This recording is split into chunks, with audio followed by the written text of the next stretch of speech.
refresher on what happened at the end of last thing.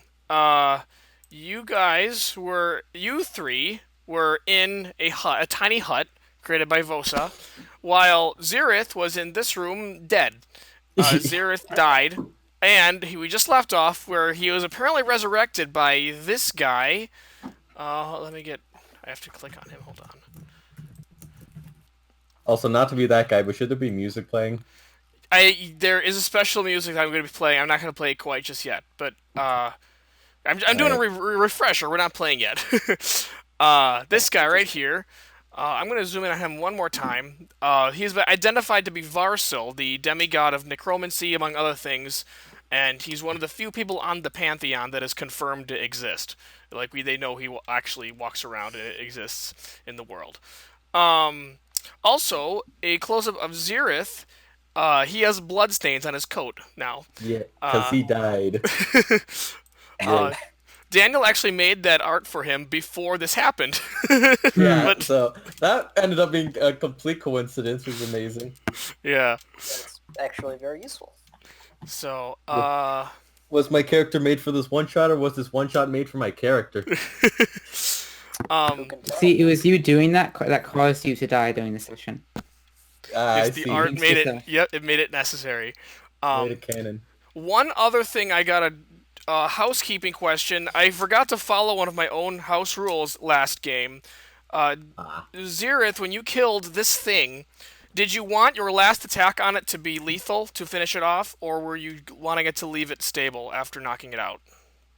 Just kill him. Okay, then nothing changes. It's still dead. Yay. So that's it. Let me... Xerith, you wake up very tired and weak, having been dead, and you see this guy, and here's the music for him. Also, there is an image in your mind right now. As you wake up, you see this image is in your mind, and you hear the and you hear the words, "Cheated again by the damned bat." And that's all you remember from being dead. Now you're awake and you see this guy. And let's see. Xerith. Dr. Xerith, is that right? What? Who are you supposed to be? Are you... Wait. Are you Varsil? That is correct. You know who I am. I have a question for you, Xerith. Why did you have such a problem with two measly frost giants? I had higher hopes for you. He just looks around confused, like he's kind of like really confused and concerned right now. I was not prepared for something like this. We didn't have any equipment to properly deal with him, and he's just really nervous, like I am right now. That's fine. I see. Perhaps we should consult your other friends hiding in the bubble down the room. Follow me. Yeah. So, he and Xandra are going to go over to where they are. Are you going to follow them all the way? Yeah, I'm going to follow them all the way. Okay. So, they know they can't see through the tiny hut, but he's not stupid. He knows there's somebody in there. Yeah. So, you were the people sent on the expedition to come here, is that correct? I don't know, you guys can hear him? You can hear, yes, we can hear. Back to him, right? Yeah, okay. Yes, that is correct. And who might this be? You don't know who I am. My name is Varsil. People think of me as a demigod of sorts, but I am simply a humble king. So, I expected you all here. I knew you would be here, and I had wanted you for a purpose. To help me unite this world.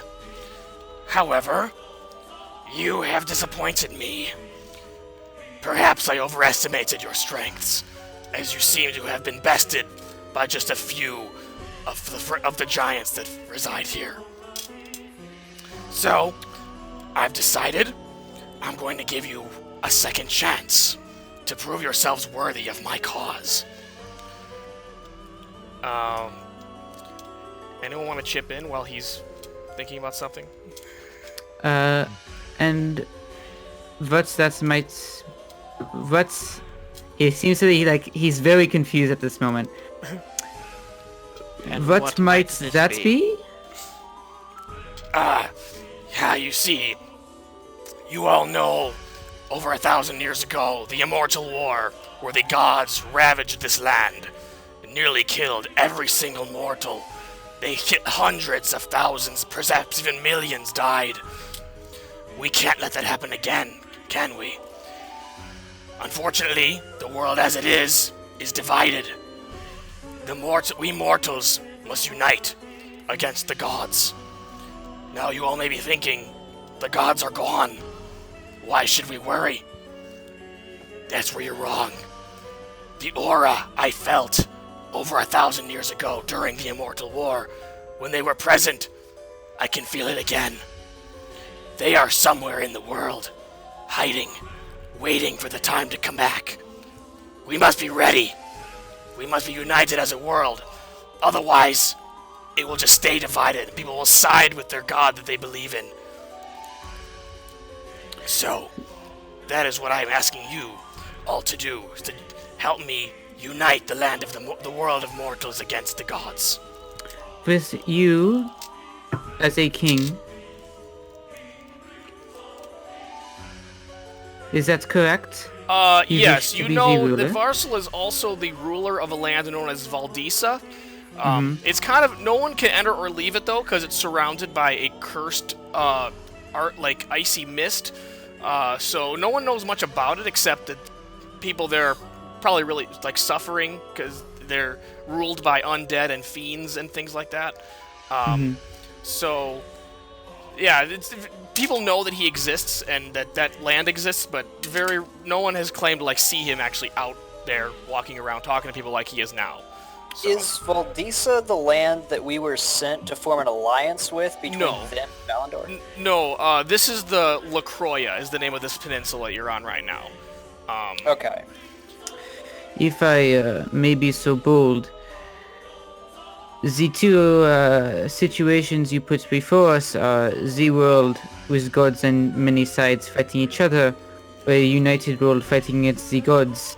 There is war either way, except with this quote-unquote united world, you, the type of person who, and for an act of diplomacy, is throwing those he wishes to ally himself with into a jail cell, or, now hear me out on this, quite literally any other ruler of the world who would win such a war if such a war were to even to take place. Wait, hold on, what are you asking? He's saying, do I have the situation correct? Our choices, you're saying, are either you as a ruler, or whoever happens in this world who will probably be better than you anyways. Okay, I get it. Well, I understand your concerns. The difference between other mortals and me is that I can make you immortal. What better way to fight the immortals than to make us immortals ourselves? Let me give you an example. Hold on. He's gonna go back in here.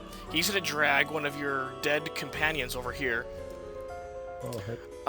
And he is going to... First, he takes out a diamond out of nowhere, and he is going to resurrect him. Hold on, let me undo his X.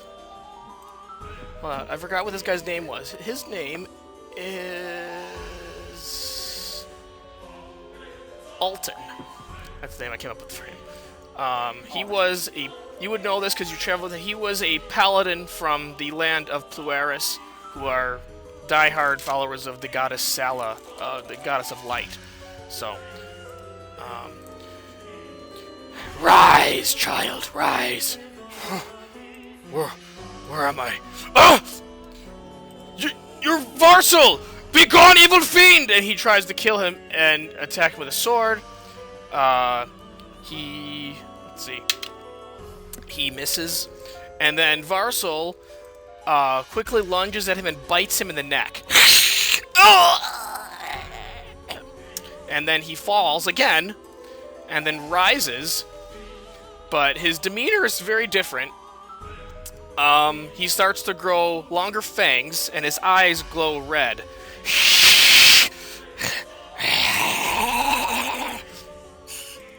See? If you die, you come right back. Xerith is like looking at this very fascinated by like this. Ooh, very interesting. We have other means of reviving people, expensive as they might be, that don't involve looking like that. And he doesn't seem to be attacking you anymore. Is there a reason for that? Well, you see, once I am the one who revives them in this way, they become loyal to me. So why would he attack me? I see. So your alternative here in fighting the gods is a world in which the world is your slaves. So for many, if you ask them, a fate worse than death. You think this? Look at him! Does he look dead? He's on his feet. He's perfectly conscious, aren't you? I would posit that the state in his mind right now, a state of loyalty to you, is not actually consciousness, no. And he kind of ponders this to himself. As he's doing that, look, Lord Varsal, your majesty, I'll be honest, I'm a simple man. I'm a sellsword for hire. If you need a sword by your side for a purpose, with the right price, I'll side with anyone. But you have to understand, I'm also a man of honor and loyalty to missions I've already accepted, whether that be yours or another. We were brought here for a specific purpose, that being to form an alliance between Lacroix and Ballandor. You are a king. Are you a king of Lacroix? Are these frost giants your servants? They might as well be. Here, Azandra, why don't you explain? Oh, yes! Oh, Varsa and I go way back. Oh, I just came in, and I've lived in LaCroix out my whole life. The Frost Giants, they'll do anything I say, because they're so terrified of me. All I have to do is say, Varsa's in charge now, and they'll listen. So, we might as well be already allied. All we have to do is make it official. And that won't take long, will it? So, for us... So effectively, by the time we got here, a coup and an overthrow has already taken place. So for all intents and purposes, you are the rightful rulers for who we came to alliance with in the first place. I guess that's true, isn't it? Interesting. You do pose a good point. So if that's the case, you did come here to ally with me, didn't you? Indeed. In that case, why don't I propose a trade? One that would help both of our causes. If you ally yourself with Ballandor, our previous mission will be complete, we can go home and get paid, and you will have a nation of allies strong enough to unite against the gods. Ones that are not your slaves.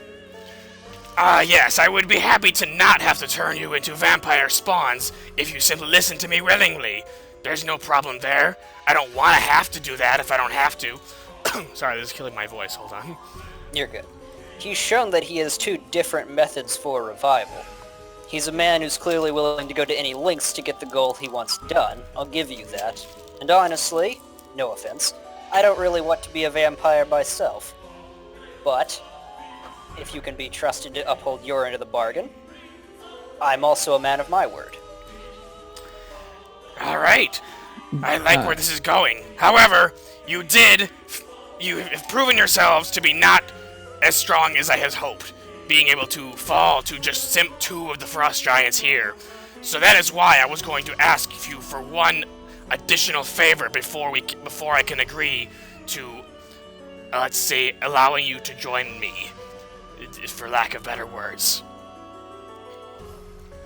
Would you like to know what that is? Sure, why not? You see, you may have noticed, or heard, in the room down the hallway of this cave, we currently have in our captivity an ancient white dragon. His name is Izotz. He has been around longer than I have. He has been since the time of the Immortal War, and possibly even older than that.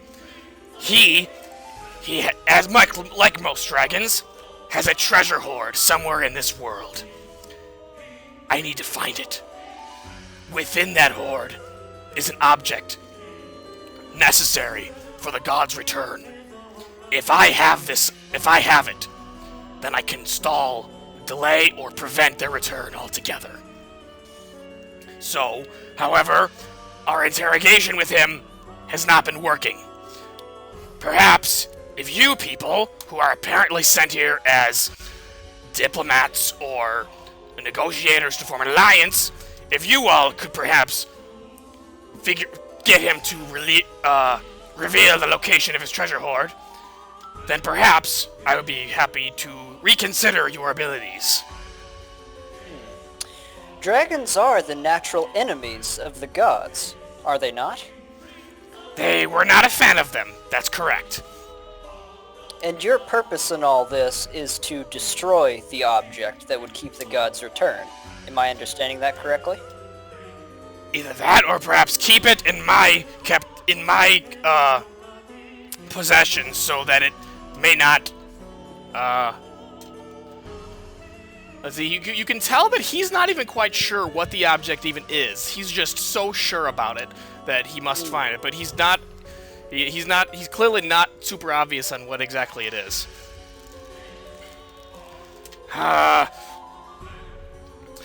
Like I said before, the aura I once felt when they were around, I feel it again. I believe it's within some sort of object, and some ancient force, I feel it, is pulling me towards this dragon, and I'm not sure why. I think it must be in his hoard. I am willing to make a alliance with an individual such as yourself to fight such a greater evil, should it be arising.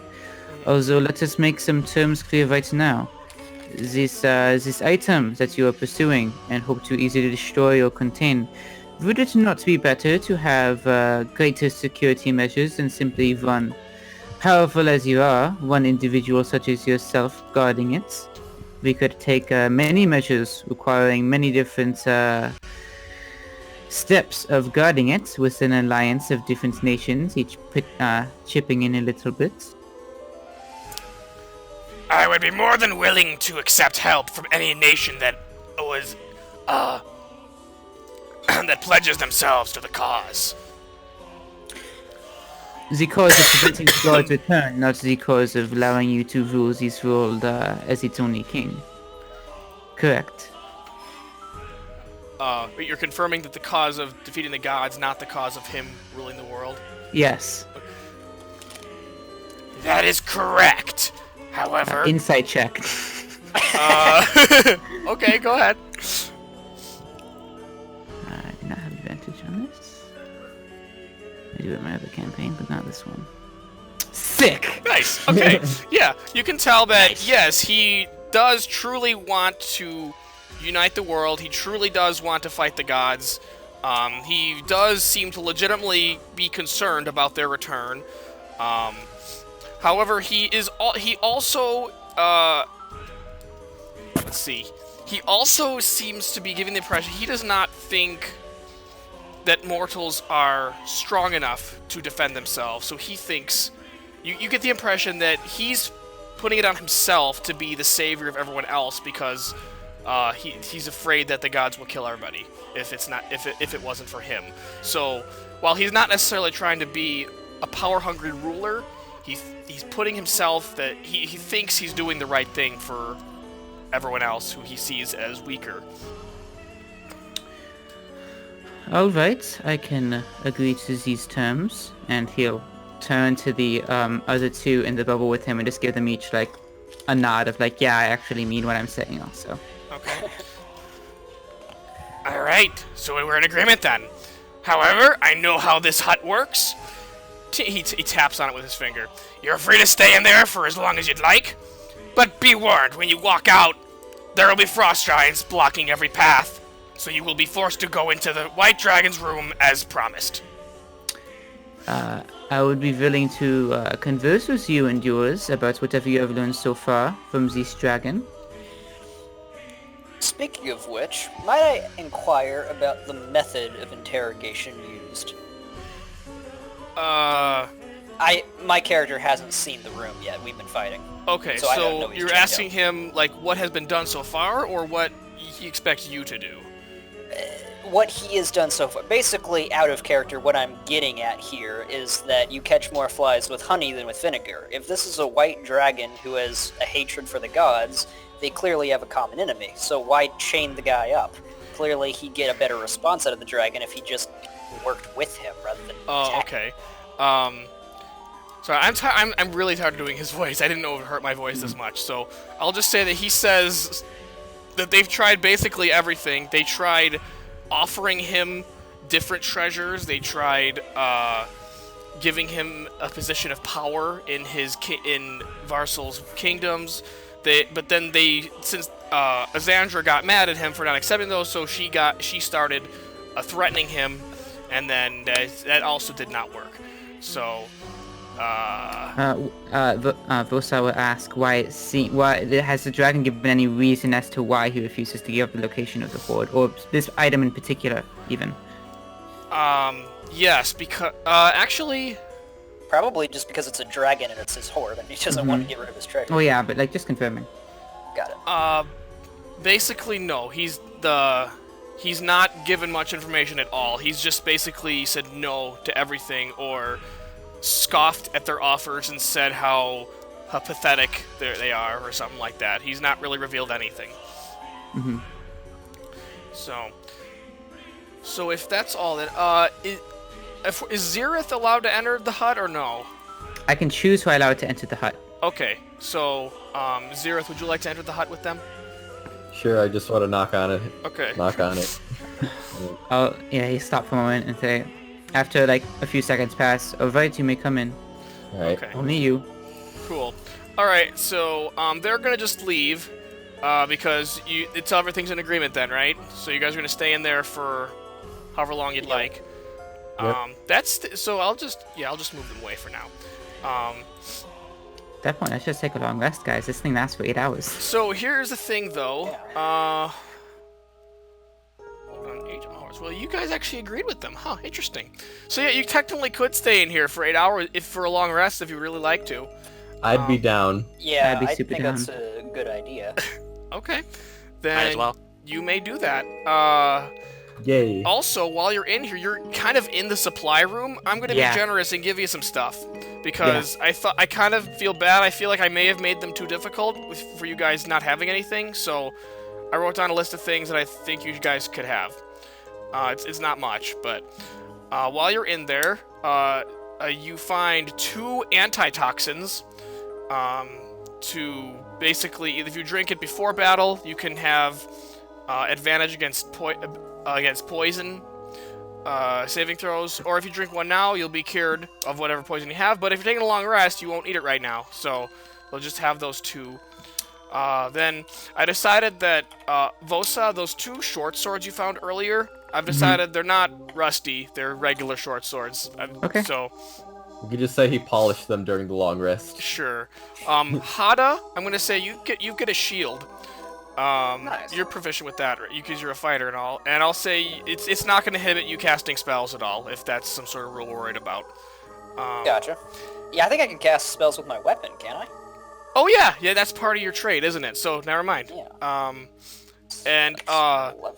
Xerith, you find another. Actually, I could probably stop the Varsal music. Hold on, I forgot about that. Back to just regular cave music. Don't mind me writing the list down, basically. Okay, no worries. Then we got, Xerith, you found another torn up spell book that, kind of like Vosa found earlier. So you basically have nice. access to spells. And I will also say that you find enough components in here to cast all your basic prepared spells that don't require, a high GP item to cast. Okay. Alright. What about the 10 GP thing for Find Familiar? No, that's fine. You can cast that. Anything else? Could I change out my 3rd level fly spell for fireball? If that's Yeah, something you we'll can be do taking a long during rest. rest, then sure. Yeah. I think If- you can, right? I mean, wait, what class are you? He's I'm, warlock. You don't... Do you prepare... No, you choose spells as a warlock, right? Yeah, I don't think you do prepare You spells can't as do that, warlock. Yeah, you don't choose that on a long rest. You can only change that on level up, so... if Oh, you've already so chosen I'm a spell, you stuck. can't... Okay, that's you that's can't- okay. Mhm. Got it. Okay, yeah, I think that's all. One thing I thought about in between this one and last, the only way the Frost Giants could miss Xerith and Hada were if they got a nat 1 based on their Yeah. based on Amazing. their attack bonus. So I didn't realize that. And the until- only way they could... Like, for me, they just got super lucky. yeah. so anyway, long rest. I don't actually know if I want to change any of my spells. Okay, it's up to you what you'd like to do. I think I'll just keep them. Well, since you guys were gone long enough, though, all of the other creatures that you fought that were not dead, this thing is still dead. I'll just remove its body. All of them are healed up to what they were. Like, I was gonna keep some of their damage, but the 2 Frost Giants you did a lot of damage to, they're back to normal. So, Also, sorry if I keep muting and unmuting. People are walking in and out of the room sometimes. That's no worries.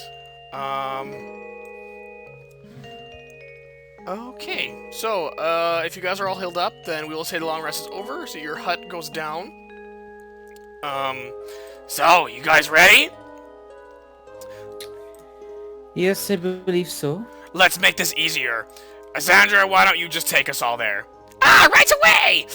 She lifts her rod, and the black end of the staff glows, and poof, you are all teleported over into the thing.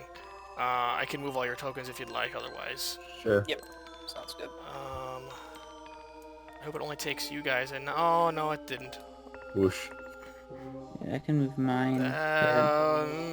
That didn't work. Hold on. Teleports the supplies with us. Okay, never mind. I can't just drag all of you because it also grabs all those items. Okay, sure. I guess you'll Yeah, have to drag move mine. it yourself. I thought I'd make it faster, but I guess not. So, when that happens, I would like... when she did that, I'd like everyone to make an Arcana check. Okay.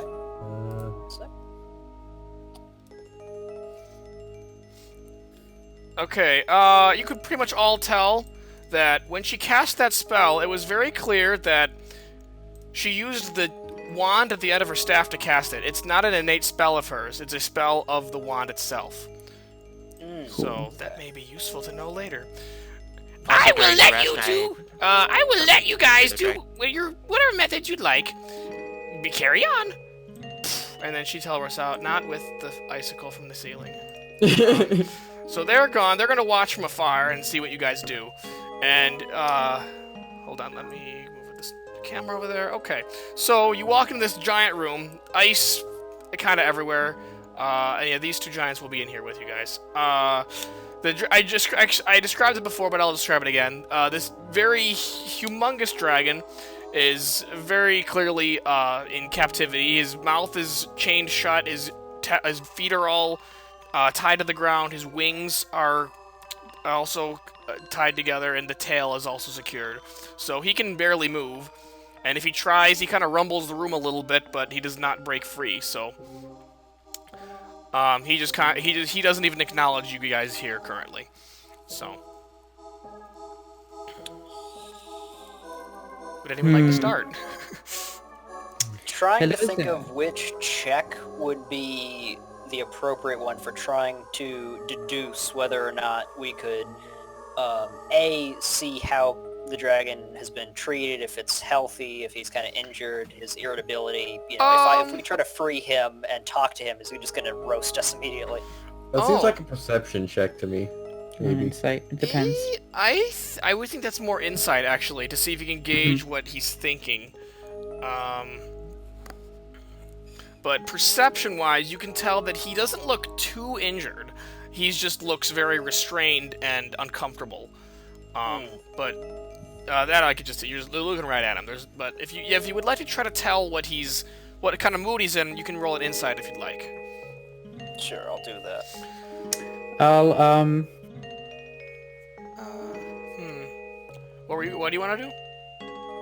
Okay, first of all, now that we have,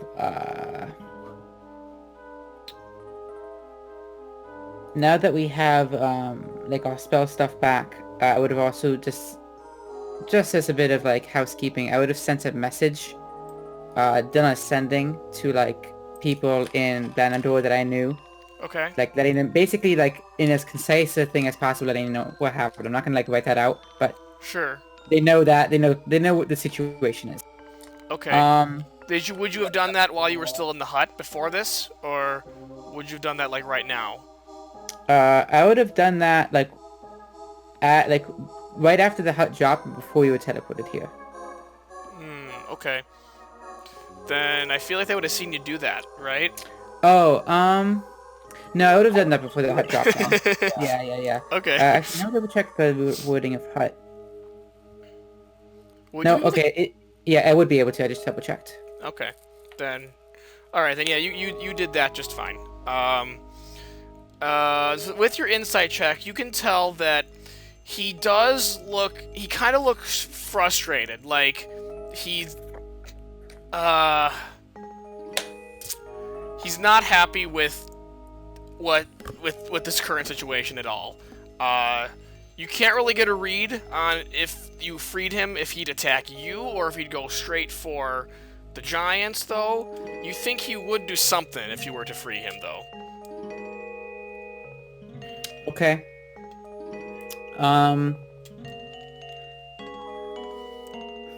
So he still doesn't even acknowledge you here, so...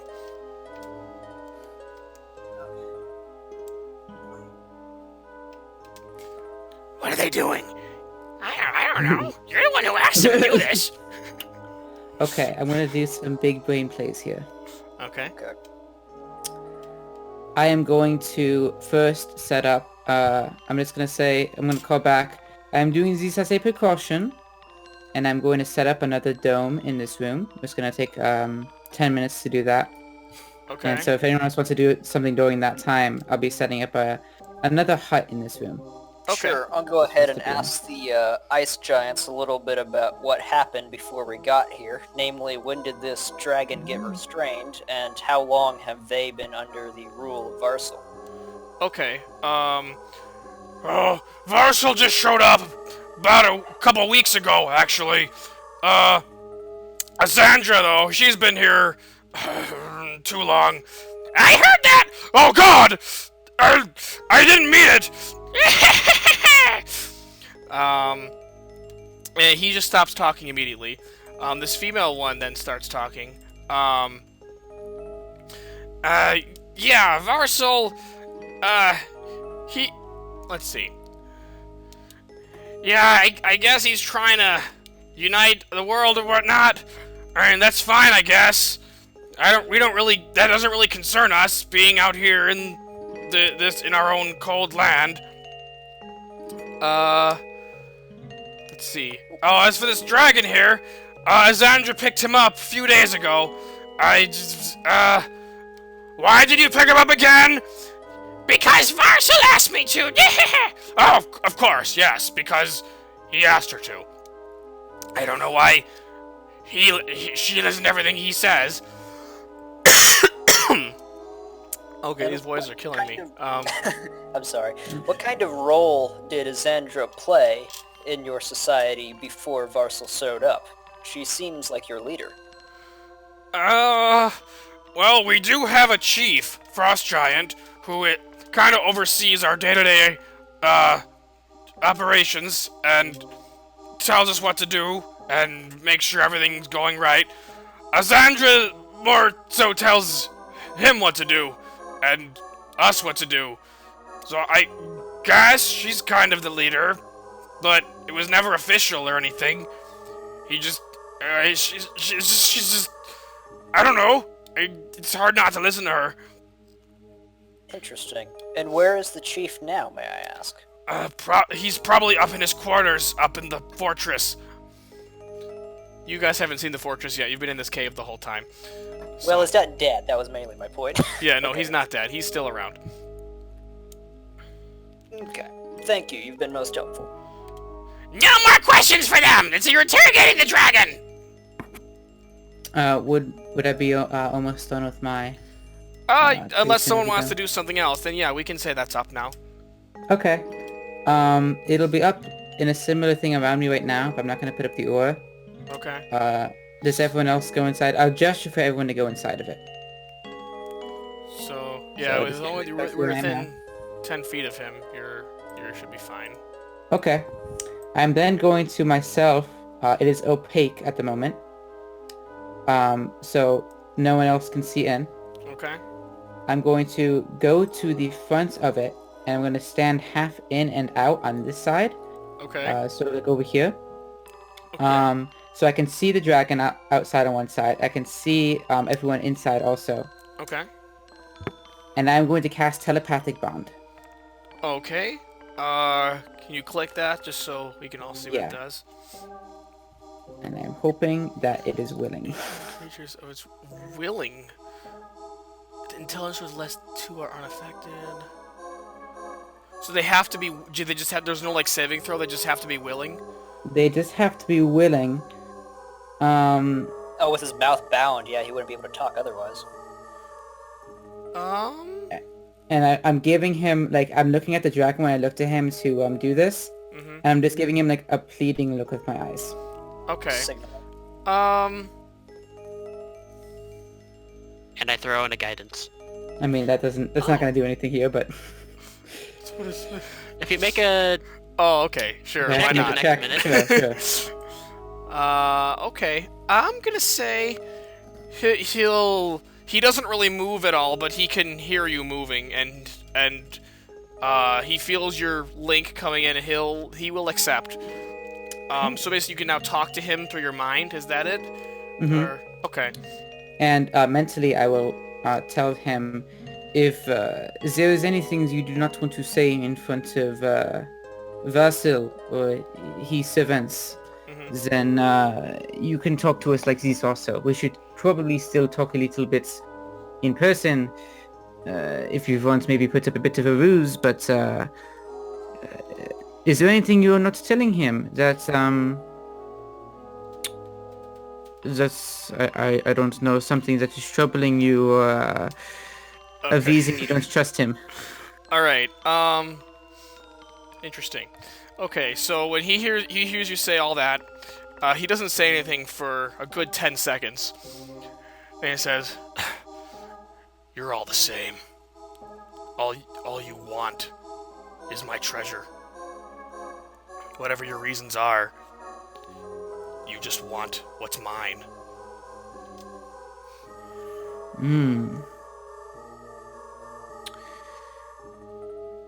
I suppose Vassal does want to see us, correct? They,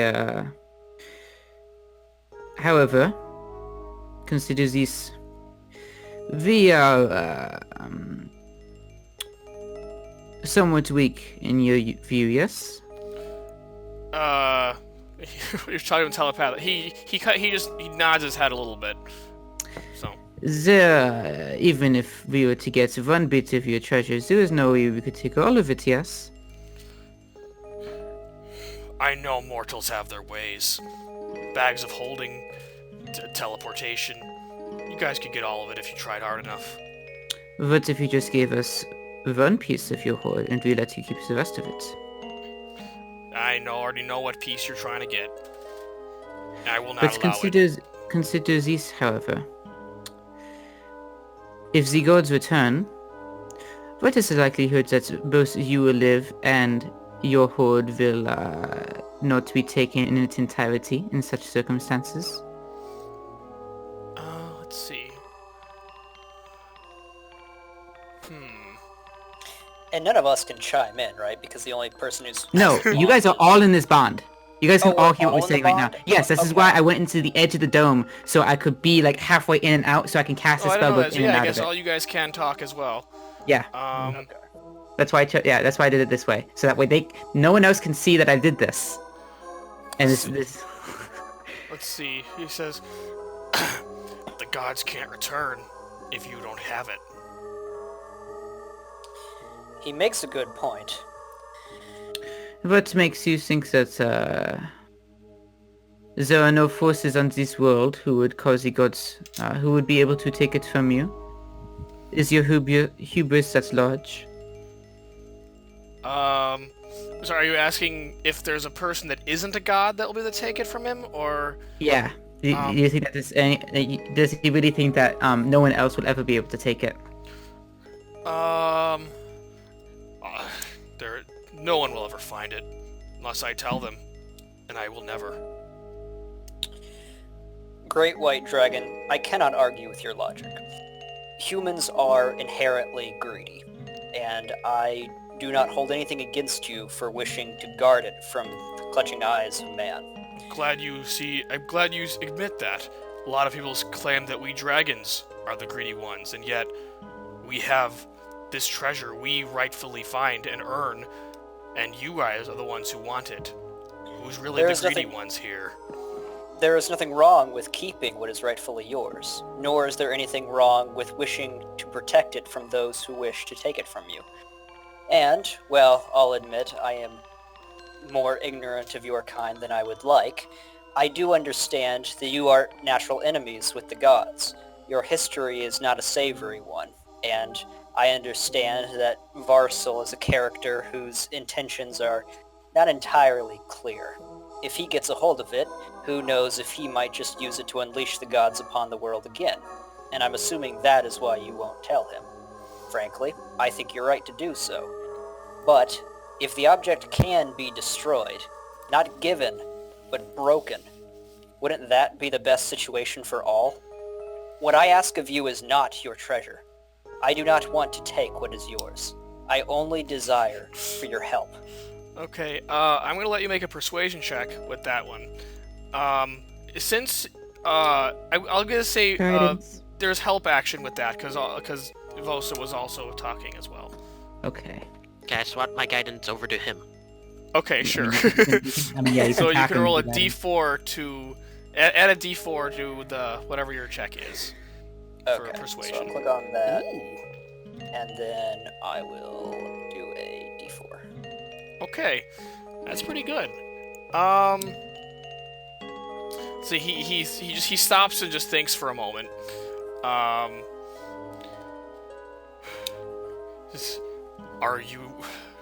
Let's see. You make a good point. The problem is, Varsal's standing right over there. Are you not trying to find it for his sake? We have come to a bit of an alliance. We are not servants of his. In fact, he kidnapped us not too long ago, so we are not quite fond of him, you might say. I can't speak for anyone else here, but I'm nothing more than a humble sellsword. I'm a wanderer. I come and go. My intentions are not that deep, I'm afraid. Okay. This is why I set up this bond here, so we may talk without him listening in. And as I say this, I just start like interrogating the dragon like in person, like, so where is your treasure? Why won't you tell us where? Okay. Like, so keeping pretenses up. Oh, I get it. Okay, and he's not stupid at all. He can tell that that's what you're trying to do. So, let's see.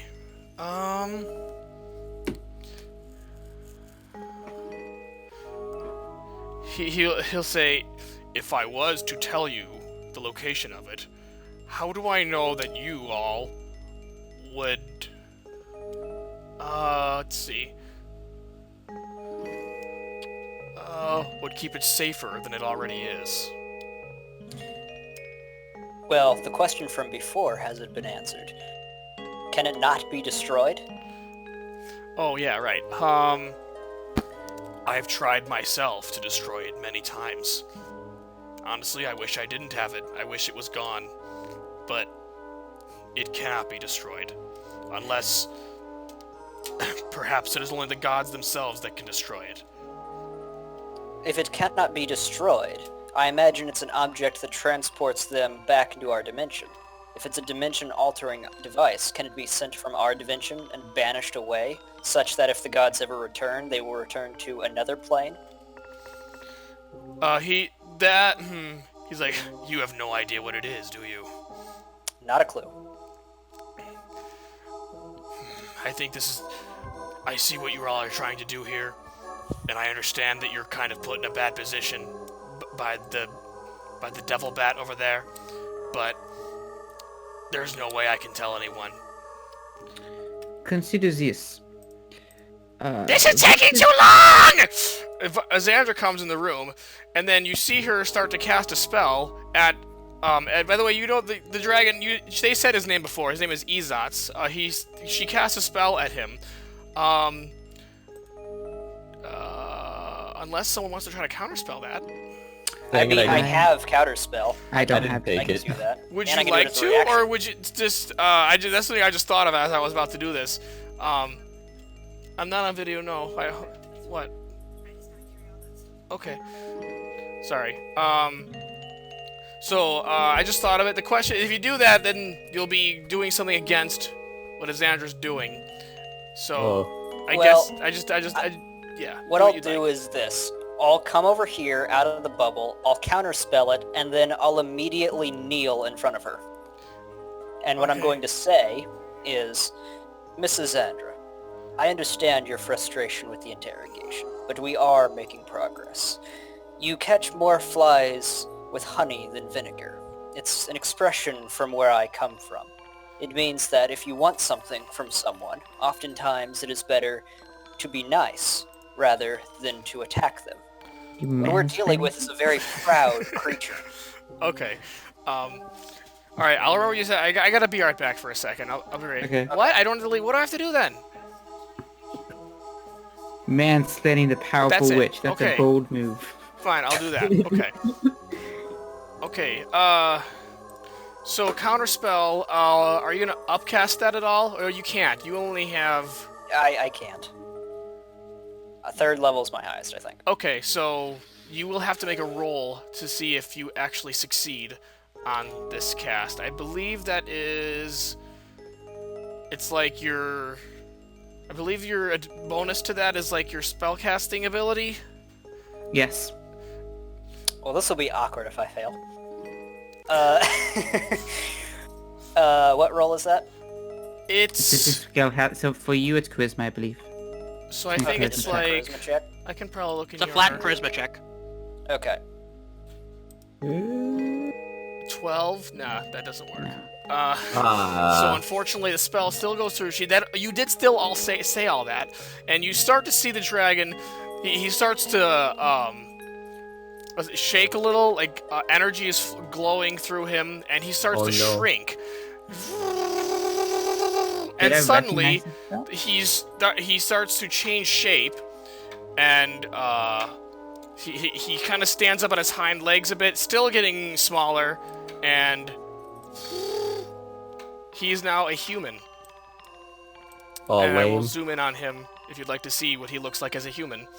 Hmm. And he's free of his chains though, because they're much bigger than he is. Like, I've turned you into the thing you hate most. Now you better tell us where it is. And he just kind of looks at himself. Like he's on his knees, looking at his hands and like looking at them in horror. What have you done to me? And he looks to you, Hada, and says, "You know nothing. I should have done this from the beginning." Let's see. And then he takes out a sword that he somehow has. He must have had it as a dragon, but can only use it as a human. Tries to go up to dragon, got it. Tries to go up to Xandra, but she teleports out. There! No! Now tell us where it is! And then he goes over here. The giants stop him. And if you guys would like to... Let's see, with this...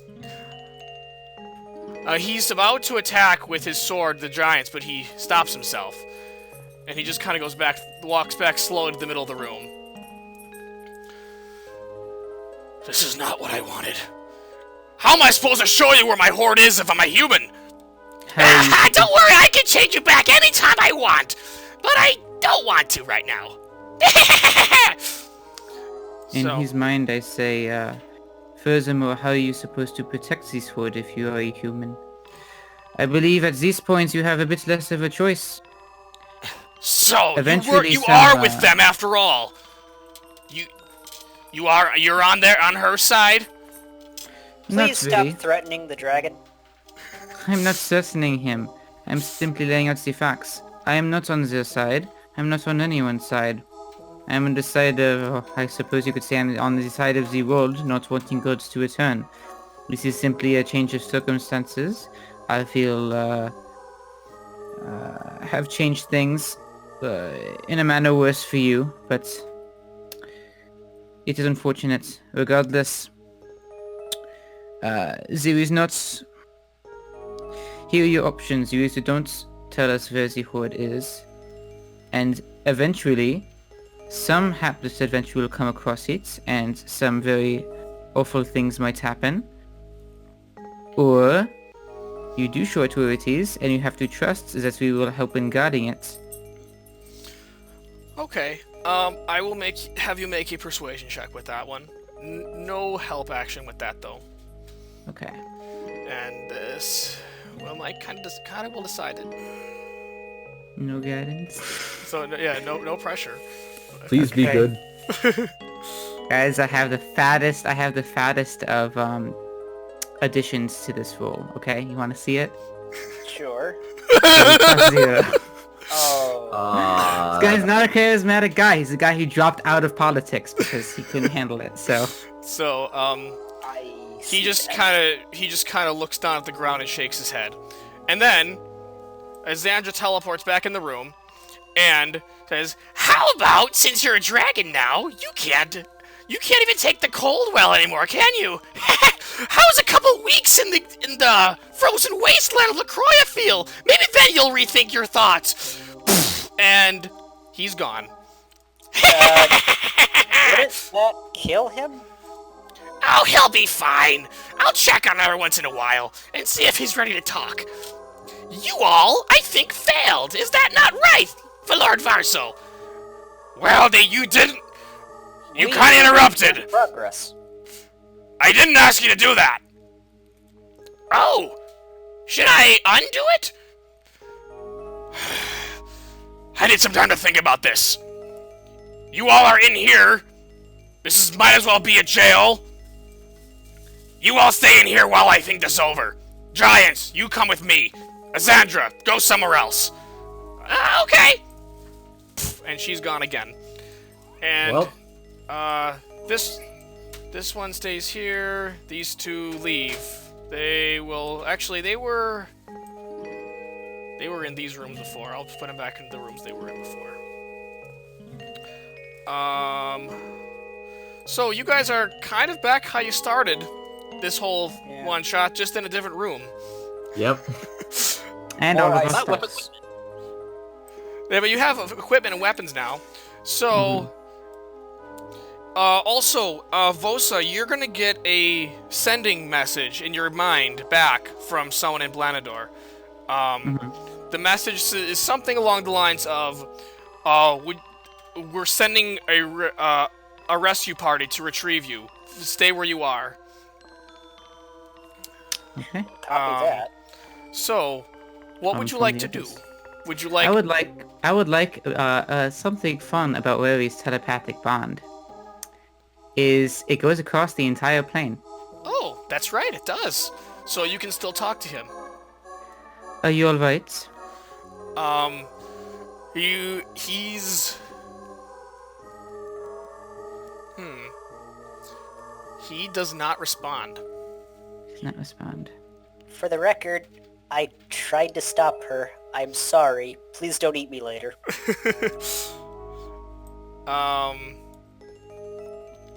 Let's see. Yeah. If you can do like a groan or a humph in your mind. That's what he did. That's really it. I'm gonna be honest, I didn't really know which way this one-shot was gonna go at this point, so I'm not actually sure what's supposed to happen next. That's something you never say as the DM. Well, I'm not gonna lie.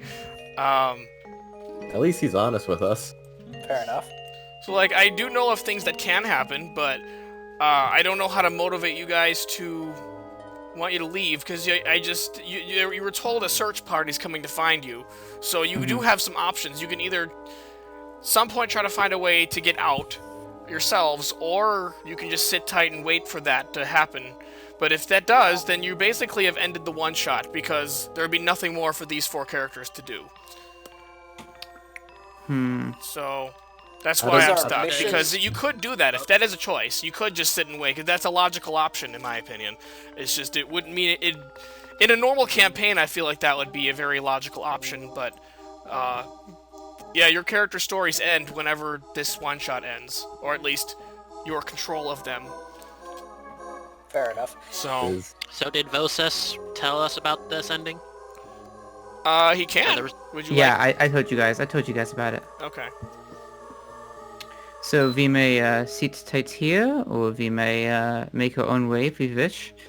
I think with all of these equipment, well, Vasil himself would prove to be a great challenge. I don't know if we want to make direct enemies of him quite yet, especially if, while he may be a bit of an unsavory character, if what he says is true, and I do believe him, there might be a need for alliances between different nations against the gods. Speaking nothing of his character, wouldn't leaving now be a failure of our mission?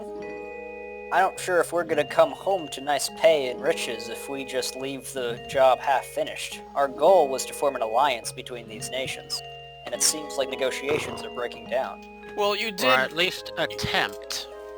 Yeah, I was assuming Vosa explained all that, though, that you were here, this is the guy you're making, trying to ally with, and he's also the one keeping them captive and all this other stuff. You were able to say all that, right? Or would that be too much stuff to say? Oh, I would say I would do 2 settings to explain that. That would probably be good enough for 2 settings. Okay. Then yeah, I guess you can assume that they're aware of that they're already aware the negotiations have failed, so they're not concerned at that. They're just trying. It sounded like they're just gonna come to try to retrieve you and let's see, cut their losses from this whole thing. So I guess now it depends on what you guys or your characters would feel is the most optimal option. Do you guys want to side with Varsal? Do you want to just survive? Do you want to oppose his ideas? I don't really know. I mean, I'm all for surviving. Have we made an enemy of Varsal at this point? Not really. Oh, I forgot about so, something else. You guys, after that long rest, now I completely forgot about this. You guys are very hungry and thirsty right now. So you will not, you probably will not survive in this cell forever. So. He has a point. I'm gonna go over here. Excuse me. Strong-looking giantess. Yes. But mere mortals, could we have some food and drink so we do not die? Oh, I was not given any orders to give you food. I was just given orders to stand to guard. Well, think of it like this. Varsal and Azandra, they likely do not have need for such things, yes? Perhaps it simply slips their mind. Hold on. He walks over to this wall and bangs on it. Hey! And then this guy comes running. Oh, what do you need? They want food. Okay, and? Do we give him some? I don't know. I'll go ask Varsal or Azandra. Be right back. And water. He leaves. So, Might be able to eat the icicles. That's what I was thinking. In the meantime, I cast Create Bonfire on one of the stalagmites. one is on the ground. Maybe this big one right here. Yeah. So, okay, cool. That's now a pool of water. A puddle of water. Although, it's gonna... well, it's on fire, isn't it? How are you gonna collect the water? Well, my character had alcohol bottles on him before he got all his gear taken from him. I would also just like as it's melting, I would cup my hands like as the water's dripping down the icicle as it's melting and like drink from that. Okay, yeah, I guess that works. So, okay, that's covered then. I will, but let's see. I'm assuming by the time this whole thing's melted, by the time this guy comes back, I can't find them anywhere. What? You mean they just left? I guess so.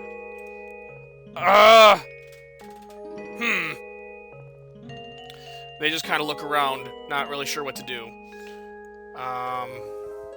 Oh, what could have hurt? Varsal seemed to want them, right? I don't know. They did say they wanted us alive. But that was before. Now they're kind of mad at you, right? Oh, come on. We were making pretty good progress. Let's see. Yeah, this... Okay. Oh, fine. So he's gonna go this way. Go into this room down here. Well, you guys can't even see him at this point, but he goes into a room you don't know. He comes back with a handful of, like, some unknown... It looks like green moss. Like, it grows on the side of cave walls. It's a big clump of it. Here, you can eat this! And he just throws it on the ground, like right here. Trust me, we eat that all the time. Before he leaves, I ask, do you enjoy eating this? No, but... Are you fed well in your current employment? Are you asking if he's sort of satisfied with his employment? Yeah, if he's fed well during his current employment. Oh, yes. They feed us all sorts of delicious meats. But Xandra insists we also have to eat greens. So, I don't know. Is that healthy, I guess? I think it's gross.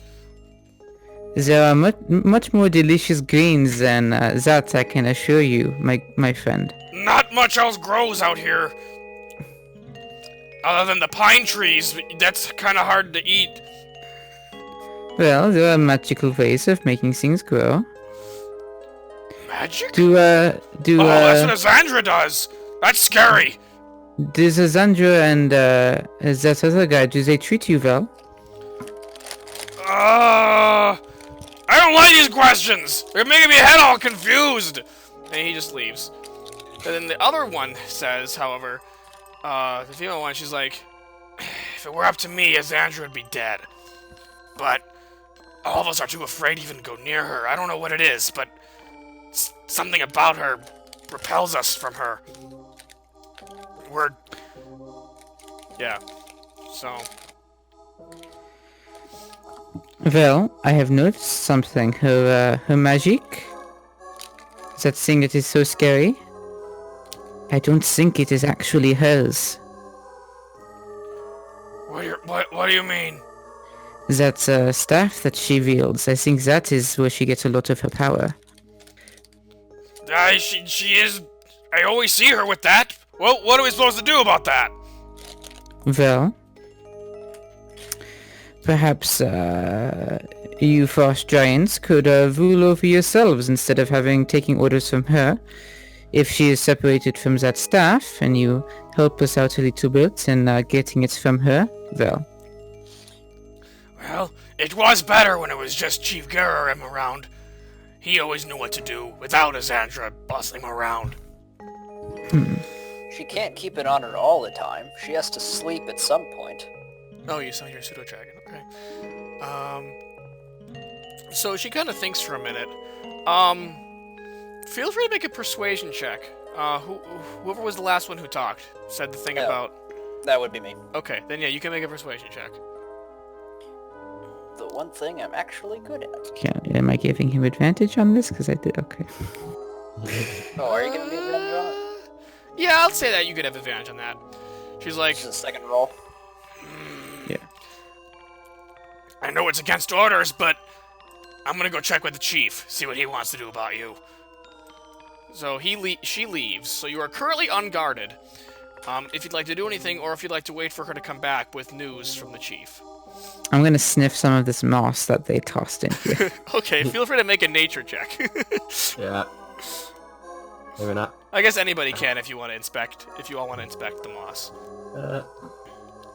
Okay.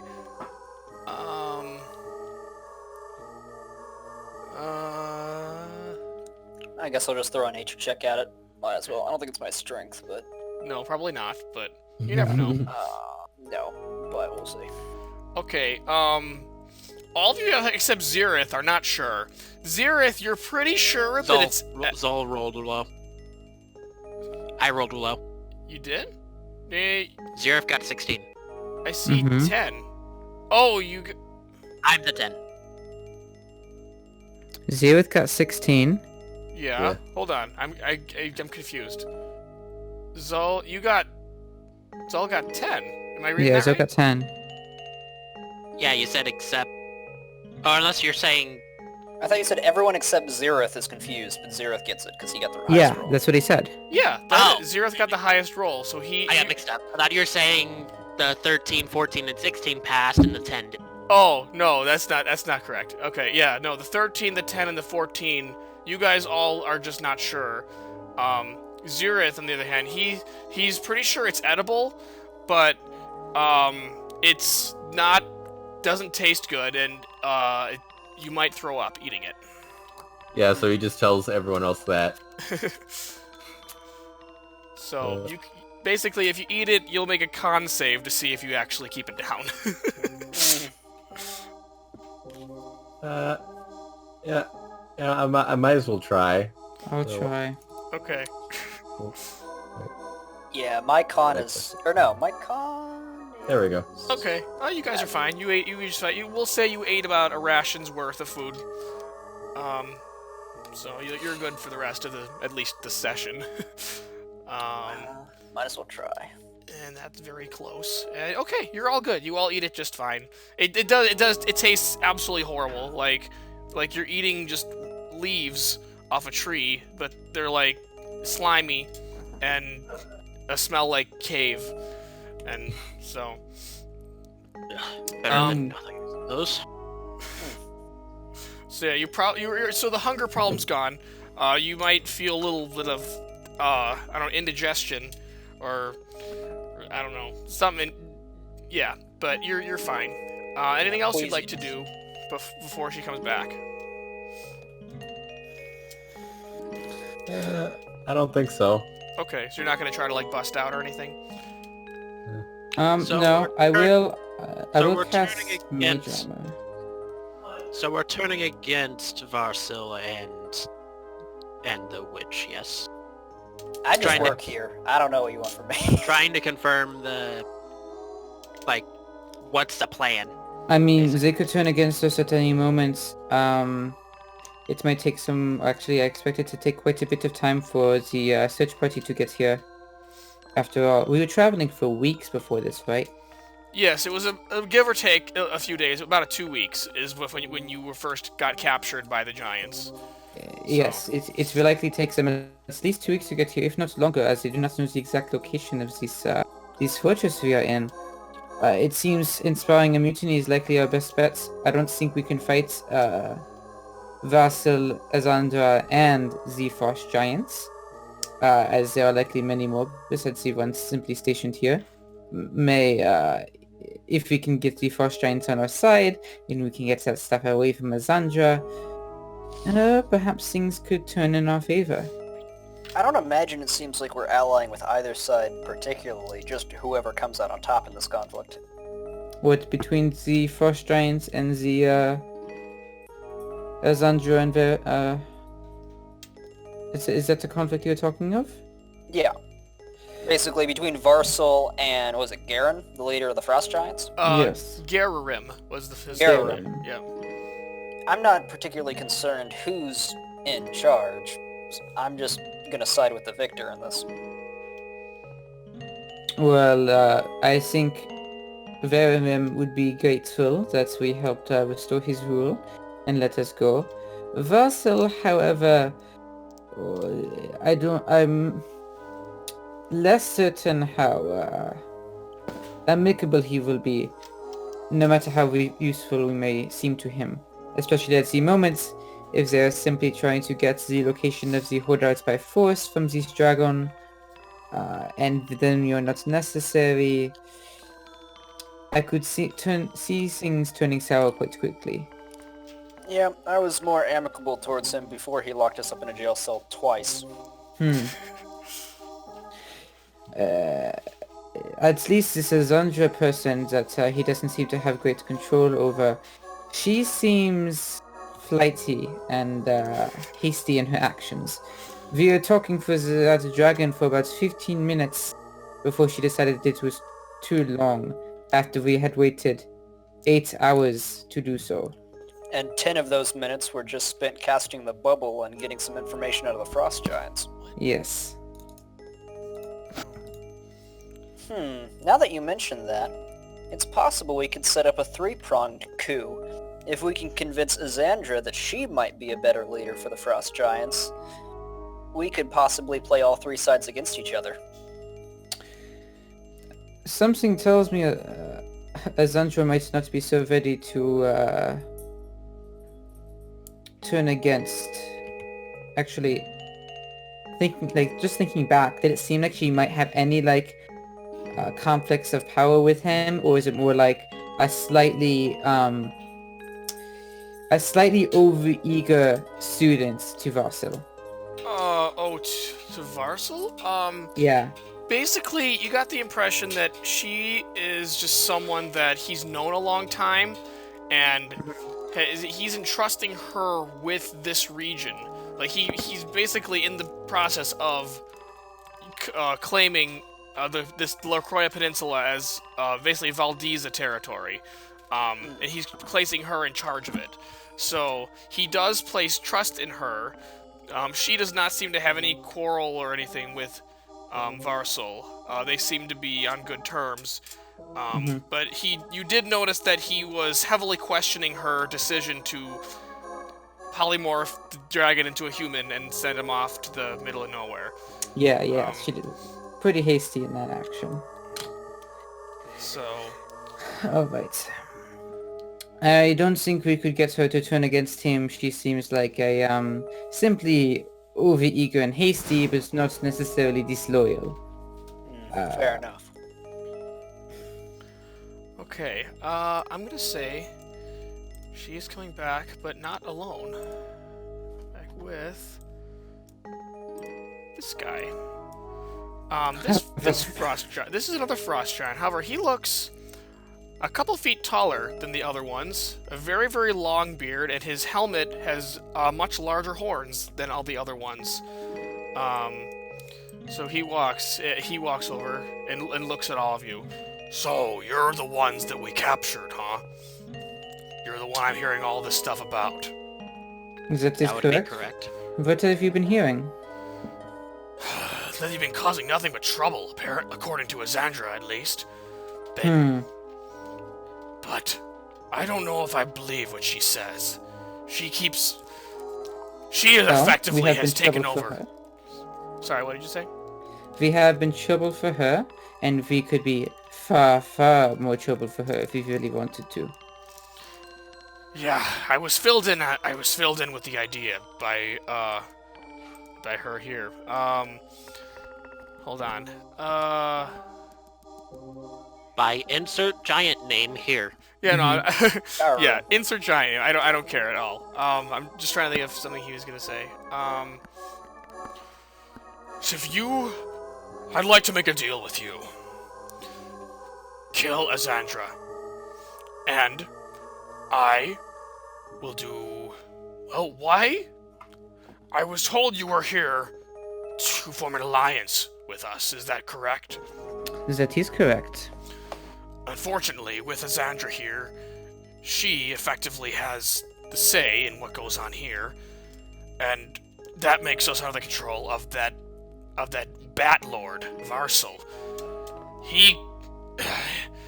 He's worse than her.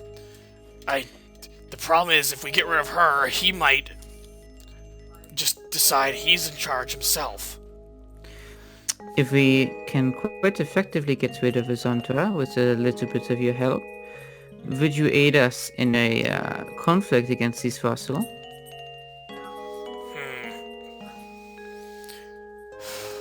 You might not have a choice if Varsal comes back to claim this territory by force. Correct. Think of it like this, my friend. Either he takes away your sovereignty through Azandra, he takes away your sovereignty himself, making you slaves to him after effect. Trust me, with these sorts of things, it starts out simply okay, and the further and further time goes on, things get slowly and slowly worse for the subjugates of such a ruler. I could say that if not you, your sons or your grandsons will be basically slaves to Vassal. A fate worse than death, some might say. Yeah. Back in my homeland, this is the case with goblins. That is true. The thing is, we giants, we know better than to interfere with you smaller humanoids. We don't even want to get involved in all that. We just want to be left alone.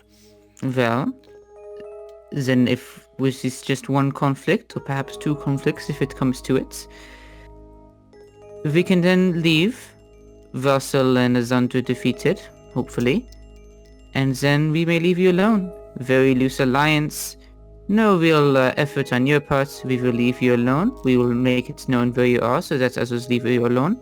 And besides a tiny bit of communication here and there perhaps, no further interference needed. You may do what you wish, sovereignty over your own lands, and an understanding will be met. But that understanding cannot be met if those such as Azandra and the worst one, as you put it, are the ones ruling.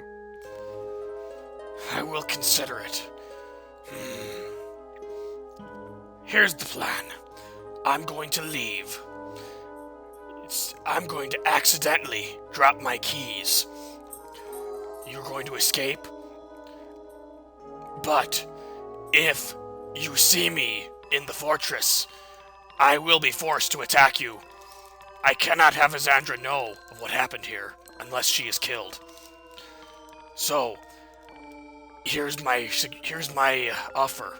You are free to leave, but we still must see you as an enemy.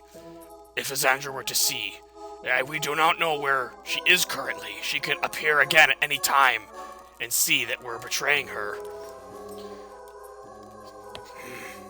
He's rethinking what he said. I don't know how this is gonna work.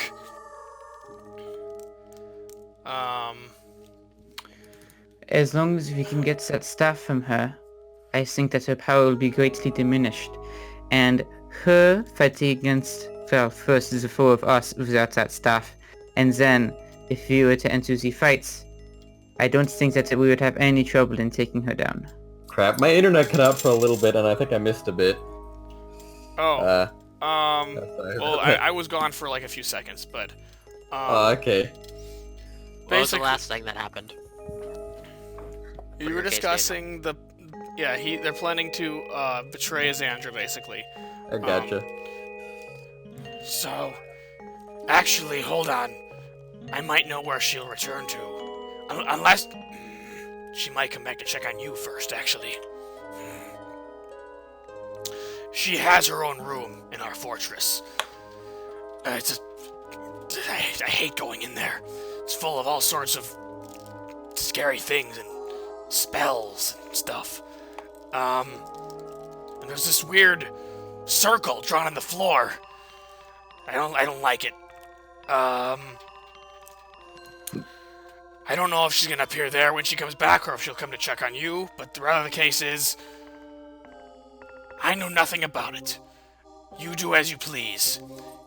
If you are able to get to Azandra and fight her, I will fight alongside you. But, if you fail, I will have to say I knew nothing of this. Are we clear? That is clear. Alright, so he drops his keys, clink, and he leaves. And then this giant says, I didn't see that! And then kicks the keys into the cell for you guys to see, to grab. So would you guys like to open the cell and leave? I have an idea. Okay. Why don't we leave a bubble here, one of the tiny huts? And that way, if we leave someone behind and Azandra comes back, the one person who's still here can explain to her that we're resting within the hut because our rations are limited and we have to reserve our strength. But so you want to split the party? I mean, logically it makes the most sense, but I understand how this is a huge, like... The healer cannot stay behind, that's for one thing. The healer has to go. But also someone would be effectively not playing if they were stuck in this room. You could keep, maybe I shouldn't be thinking of ideas for you, but you can keep the pseudo-dragon, or like your bat or something. I don't know if that would help with anything, because they can't talk. We can't talk. There's Wait, a pseudo-dragon... the pseudo-dragon the sending stone? And talk through that? There's no sending stone, first of all, and second of all, that's not how sending works. It only goes to your mind. Oh, okay, never mind. I mean, the Also, the pseudo-dragon... pseudo-dragon's kind of part of my game plan. Oh, okay. So do you have your... You get out because you're a warlock, right? You packed the chain? I'm 3 levels, Warlock, Pact the Chain, 7 Okay. levels. Okay. Did you happen to take the evocation where you think and talk? Because that is one of them. Communicate, I have Voice of Chain Master, yes. Where it can talk? You can communicate telepathically with your familiar and perceive through the familiar senses as long as you're in the same place of that one. Oh, So you can talk also speak to your familiar in your own voice. Oh! That is the best one! Okay, That would work, huh? That would work. There you go. I'm glad I thought of this. Are you willing to leave your familiar behind? What was your game plan with your familiar? Basically deliver touch spells. I do also have Flock of Familiars if... Yeah. Honestly, this is the best bet right now, because it's an excellent idea, but we would need to leave it here. Okay. And it is plane of existence, so... And that's not a spell, so it can go through the thing. So cool. So you guys set up a tiny hut. Wait. I mean, there's already one set up. Oh, it's still from the same one from before. That's right. Yeah, it lasts 8 hours. Okay, yeah, that's still the same one before. There's a problem with that. Someone in the spectators mentioned that the spell does end if you leave its area. They pointed out. Oh, yeah, you're I right. forgot about that. Heck. So you will have to do you have another slot to cast it? Because you cast it twice now, haven't you? No, but I have to be inside of it. Right, so... Oh, that's right. I would have to be left behind. Yeah, when the caster when I leaves, cast goes it, away. I mean, both times when I cast it as a ritual. That's why it took 10 minutes. Okay. Oh, that's right. But yeah, I think it's if the caster leaves the hut, it disappears. Isn't that correct? Or... Yes, that is correct. Okay, darn. I forgot about that. So the caster would have to stay behind. Yeah. You have a minor illusion? That might not be big enough. I have a minor illusion, but it's not. It also wouldn't last long enough. Yeah, okay. Yeah. Well, any other ideas? Okay. I heard everybody dies in the background. Yeah, every That's character. Sorry, that was my mom talking about something who was very loud at the moment. No worries. Unrelated to the game.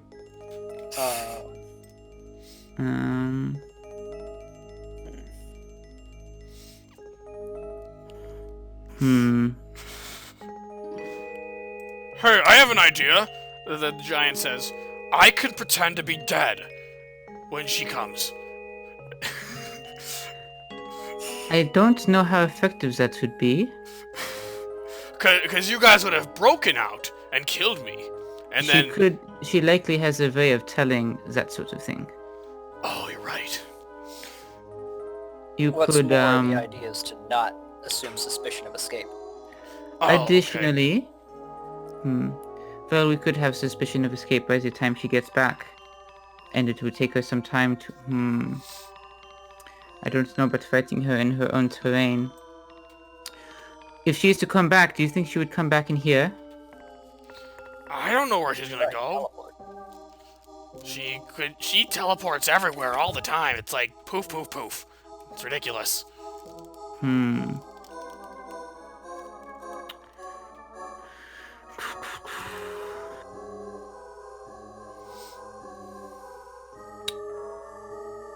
No one happens to have taken Dispel Magic, would they? The what? Dispel Magic. It's pretty common. I do not. I have Counter Spell, but not Dispel Magic. Nope, My level I don't 3s have are it. Spirit Guardians, Bestow, Curse, and Mass Healing Word. Okay. Man, this is quite a pickle we're in. My level 4 is Death Ward, and then I have Spiritual Weapons, Flock Familiars, Invisibility for level 2s, and then level 1s are Guiding Bolt, Inflict Wounds, Hex, Cure Wounds, Bless, Absorb Elements, and Find Familiar. I also have Hex. Comprehend languages, speak with animals. That staff that she carries, what is it made out of? I'm just gonna post. I'm just gonna post my spell list in the spectators lounge so you all know what it is. Okay. Okay, I'm gonna put Azandra here. She's not actually here. Just I'll zoom in on her token for you. Her staff itself is just a large icicle, but there seems to be like a wand affixed to the top of it. That's like silver with like a black gemstone at the top. So that's. Does what anyone have heat metal? Nope. Oh, goddamn, that's one of my favorite spells. I didn't take it because this is a melee character. If we could catch her off guard, we could maybe get it from her. Minor Illusion might be able to trick her into thinking that she isn't carrying it or that she dropped it. I remember that trick you used to fool the other ice giant out there. Sorry about that. She might still not be so easily fooled, especially if she's holding something. I don't know. I mean, my little trick is well, it is only something that can fit in my hand. I can't make that illusion somewhere else. Perhaps one of you could. Let me check the spell. If anyone has, holy crap! You have 9. You have 9 cantrips. I don't. Who has 9 cantrips? This Sorlock. That's just how Sorlocks are, you guys. Oh. Especially if you took frickin' the ranged, like the spell sniper. Or the book, yeah. But you didn't take book, you took chain. Because I want to deliver touch spells. I suppose I'll put mine as well. I haven't been reading this at all. I haven't had a chance to read all the chat here, so maybe I might as well now while you guys are just talking. Yeah. Did I? Let me actually read it. I'm not casting it, I'm just reading it. Okay. Still curse. Reminder that Varsal, one of the things he's the demigod of is curses. So. Well, yeah. Demigod of curses and undeath, so if we kill her, she might just, come back. Not if we super kill her.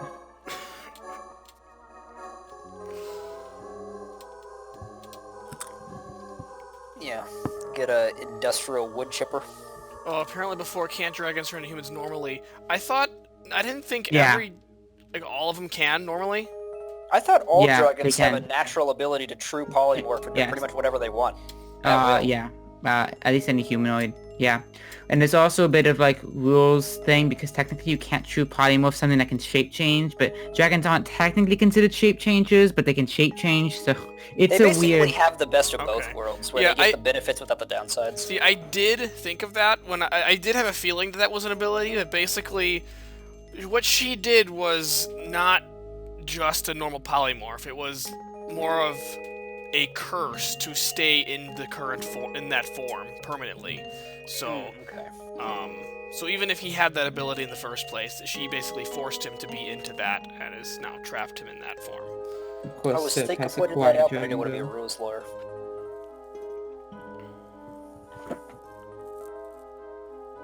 Yeah, I was gonna be like technically that might not be able to happen because it's like what even that it's Well, I mean, it could happen. The dragon Yeah. would just be like, "Oh, that's cute," and then just turn back into a turn dragon. back. Yeah. And now he's free. Yeah.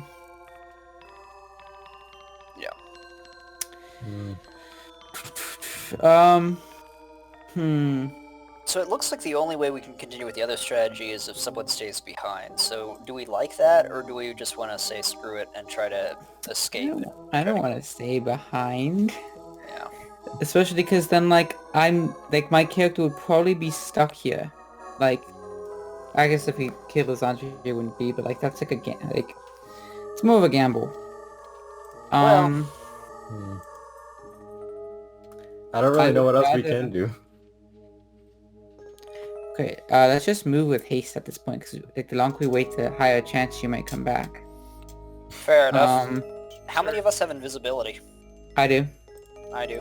Okay, I guess at least 3 out of 4. Well, I have greater invisibility. I don't have normal invisibility, but I don't have any form of invisibility. Hey. I mean, if any of you have normal invisibility, you can upcast it to other people. I do have that ability, I think. Let me double check. Which of you have? I Yeah, can you have. make 3 people invisible. Wait, the sword once. lock- I can make 2 invisible people twice or 3 times, and I can make 1 person invisible 5. So yeah, you're probably going to be the hander outer of invisibility. But it's concentration, so it's like either one of those happen at a time, or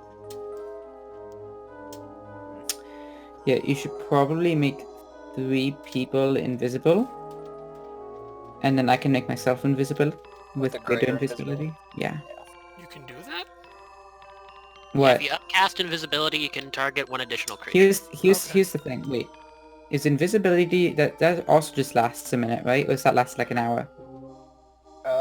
Let me find out. Up to 1 hour. Up to 1 hour. See, greater is only a minute.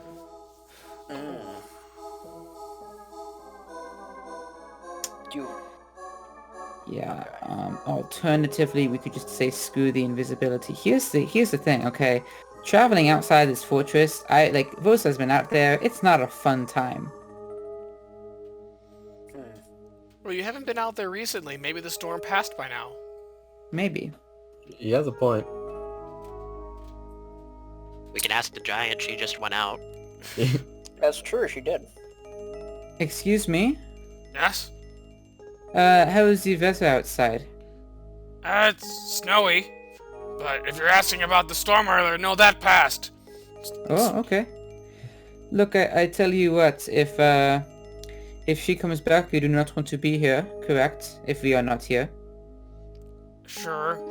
Why don't you come with us? We can pretend that we smoked you on these spots. I can make it look like you died in a fire explosion and nothing but dust remains, and then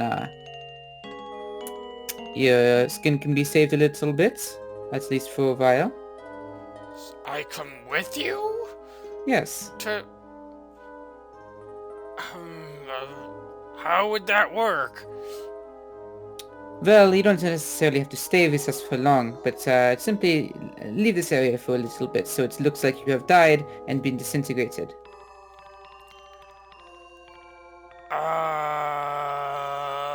I guess I did offer to pretend to be dead. Yes, and now you don't have to lay down, but, under Alexandra's grace. You simply have to not be here. Okay, sure, why not? Okay, so what are you gonna do? I have a few ideas.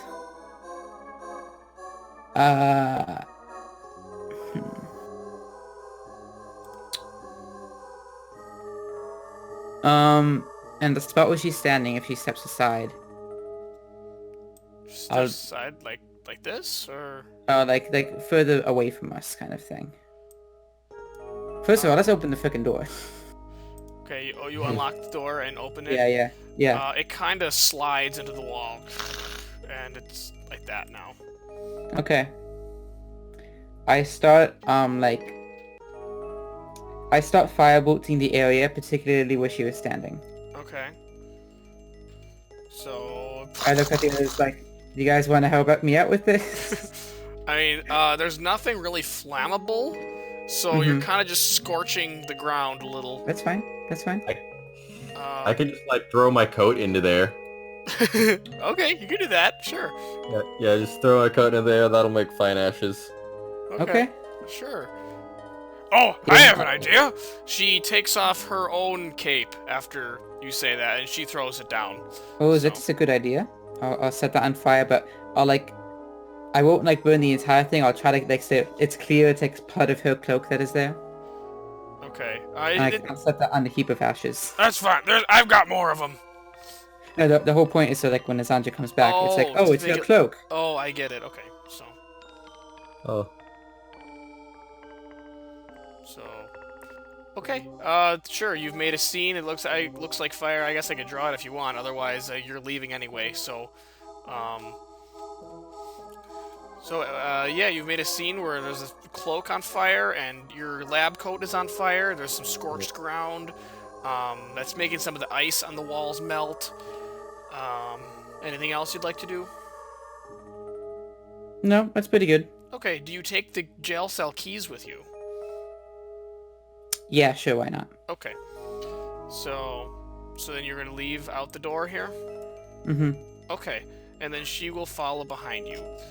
So let me get the next area set up real quick. Yay, now we're getting somewhere. You finally left the cave.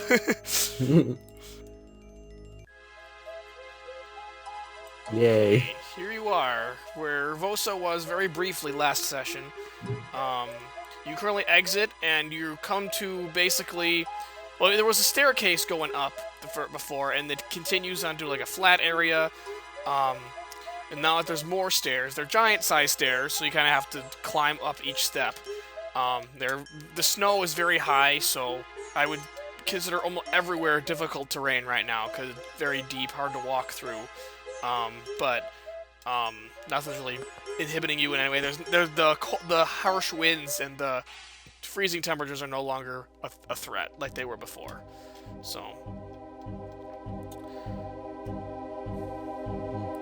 I guess we just start climbing. You just go up the stairs, yeah. Unless you want to do something else.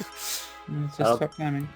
Yeah, the gray area, that's just mountain walls that go really high up. You can't see how high they go up. So I will reveal this immediate area that you're going to see. The top of the stairs.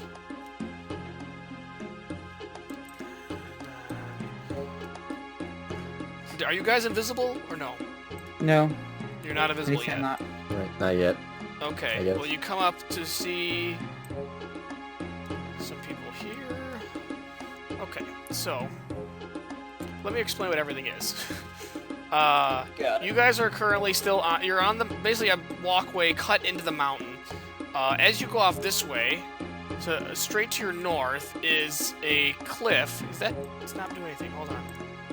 Right here, it's a cliff. If you look over, it goes down, and you can't see the bottom. It's just nothing but white. And this over here is a bridge, which made completely of ice. If you continue across that bridge, you see a very large structure built on top of another mountain that this bridge leads to. There's another platform of ice right here that makes it so you can enter the door on a level field. So you can assume that big structure is their fortress that was described earlier. And you see there's two giants here guarding the bridge with some logs and some rocks just kind of here. And over here is a pathway that looks like it would lead you back down the mountain if you wanted to try to leave right now. And then over here seems to be just the kind of like a mountain peak that goes up, but there's a strange spot on top where it's flat and has a lot of like intertwined icicles, kind of making like a bowl shape. It's kind of weird looking. So, anything you'd like to do now? Oh, you're not invisible, so hold on. You walk up here, and these giants here will spot you. This one will say, Hey, what are you doing with the prisoners? Hey, shh, quiet. There's a plan. What are you talking about? What kind of plan? We weren't informed of a plan. You want to get rid of Xandra, right? Shh! Don't say that so loud. She might be right behind us. But yes, we're about to do that. How do we know they're not going to just betray us? And how do we know they're just not after being in charge of us instead of her? Our purpose here was entirely diplomatic. We're on a mission trip from Balindor to try to form an alliance with this territory. Our purpose is not to overthrow you.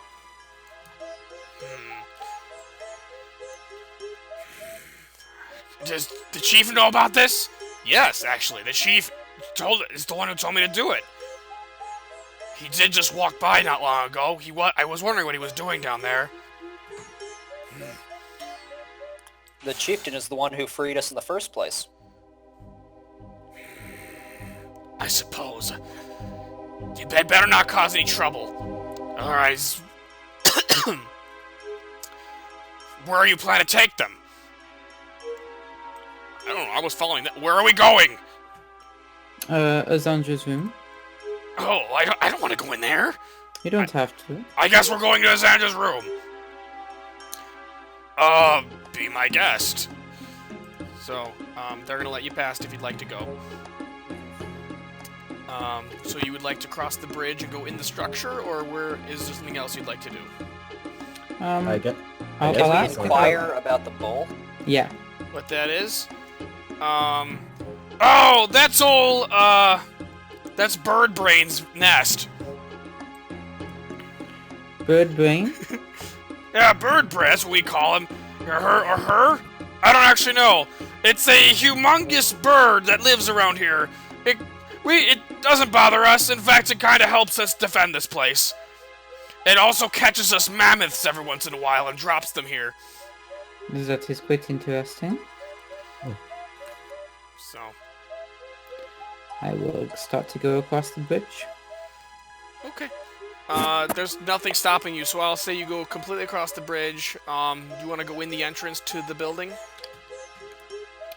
Sure. Okay. Now I will prepare the first floor of the building. Oh boy. Oh boy, that's a good sound. Is the other ice giant not following us? The one that was flying before, yeah, she will. I just didn't bother moving her character Okay. right now. Also, I've realized that my spells are incorrectly marked as abjuration from doing the imp.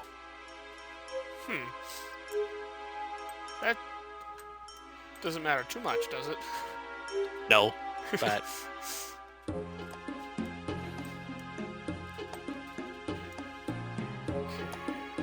it's factually wrong and it bothers me. So is that just that's roll 20's fault for marking him wrong then? Or, The thing I did with How did you input it? probably because of plugins. So there's the I, and then spells. No, I mean like, did you like import it from like D&D Beyond or something? Oh, I imported it from 5e tools. Oh, okay. okay, is everyone here, or is someone still on? Be right back. I think everyone's here. Yeah, I'm here. If you're not here, say something. Captain Matter's still muted. Okay, then I guess he's not here yet. I guess wait real quick. Where are you guys who left the cave? I don't know. This whole area is way different now. Now that nothing here is a threat. So, I've returned. okay. So, It's my line. alright, so we're back. And you guys have entered the large fortress, and inside you see another giant here. Hold on, I need my pointer. Another giant here who seems to be just patrolling. These giant squares look like very large statues of various giants.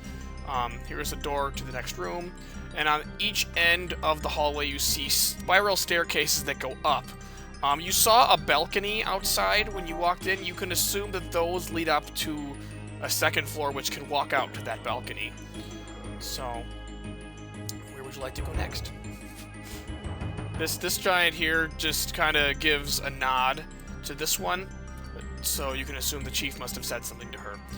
So, Okay. Well, I guess we should inquire which way we need to Yeah. keep going in the fortress to get to the room we need. Yeah.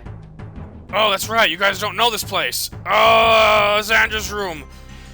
It's on the third floor. No, second floor. Yeah, third floor is the roof. Second floor. The stairs are in the. I'll just take you. She goes in this door. I'm guessing you follow. Are you guys just want to go straight to that room, or do you care to explore at all? I mean, I'd like to have like a decent layout of the place, but like, Yeah, as long as we... Okay, I'll reveal room one by one then, as we go through them. As you go through this room here, it's a very large room. To your left, you see like a little kitchen area, and to your right, you see like a dining hall area with a giant and two of those wolf creatures just eating some things on the table here. And the giant you were following went through this door that is right in front of you after you go into here. Okay. We'd probably kill for some of that mammoth meat, but oh well. So you keep going. Reveal this one. This is... That's not this. Reveal this. This is a long hallway with many doors on each side, with another large statue at the end, another one right here. She goes to this part and goes into this door right here.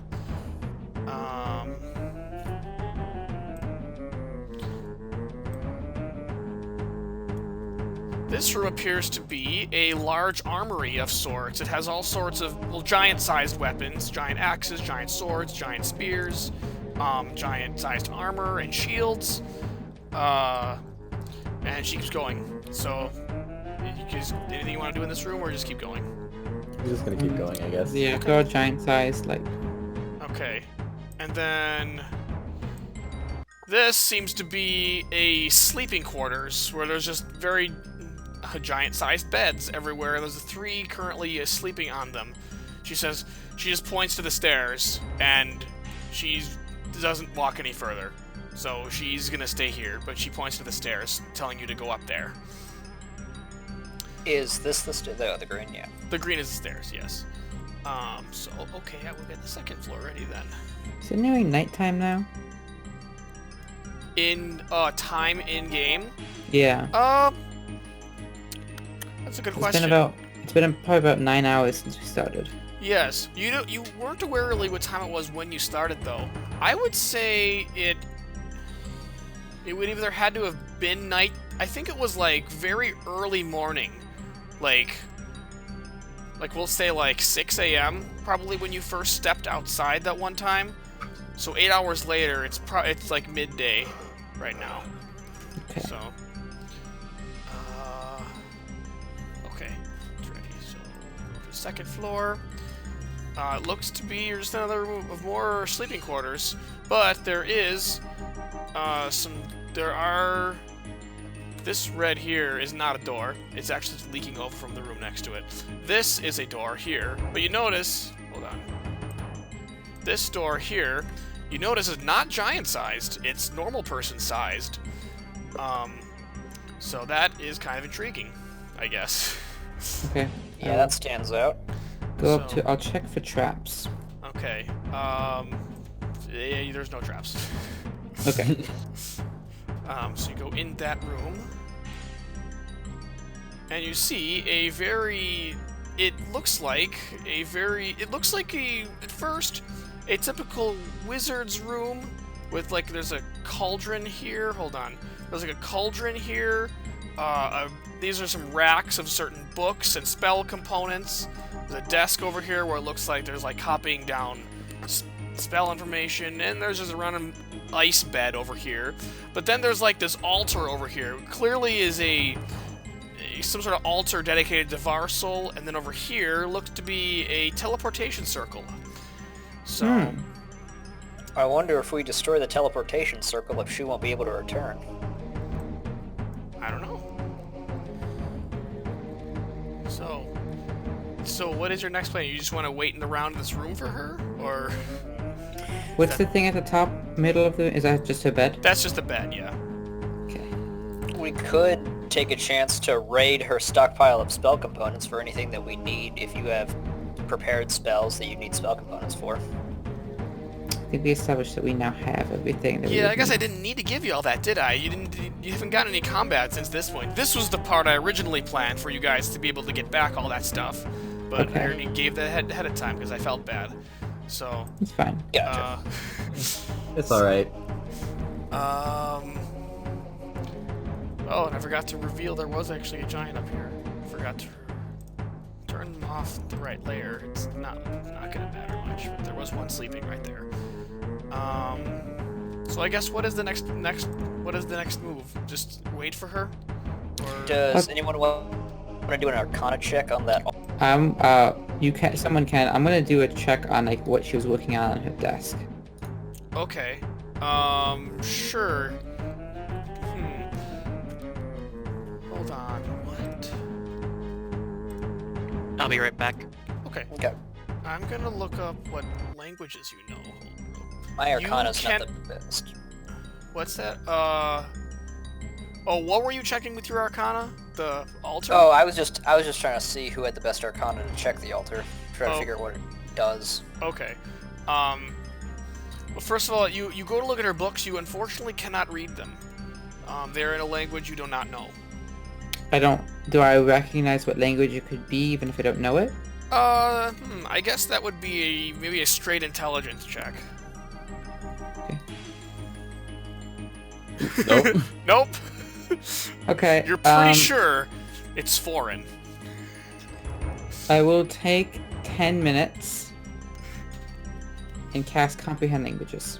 You're gonna start As a casting ritual. that for 10 minutes? Okay. Yeah. While he's doing that, can I make an Arcana check on the Varsil thing? Yes, you can. Alright. Ooh, nice. Okay.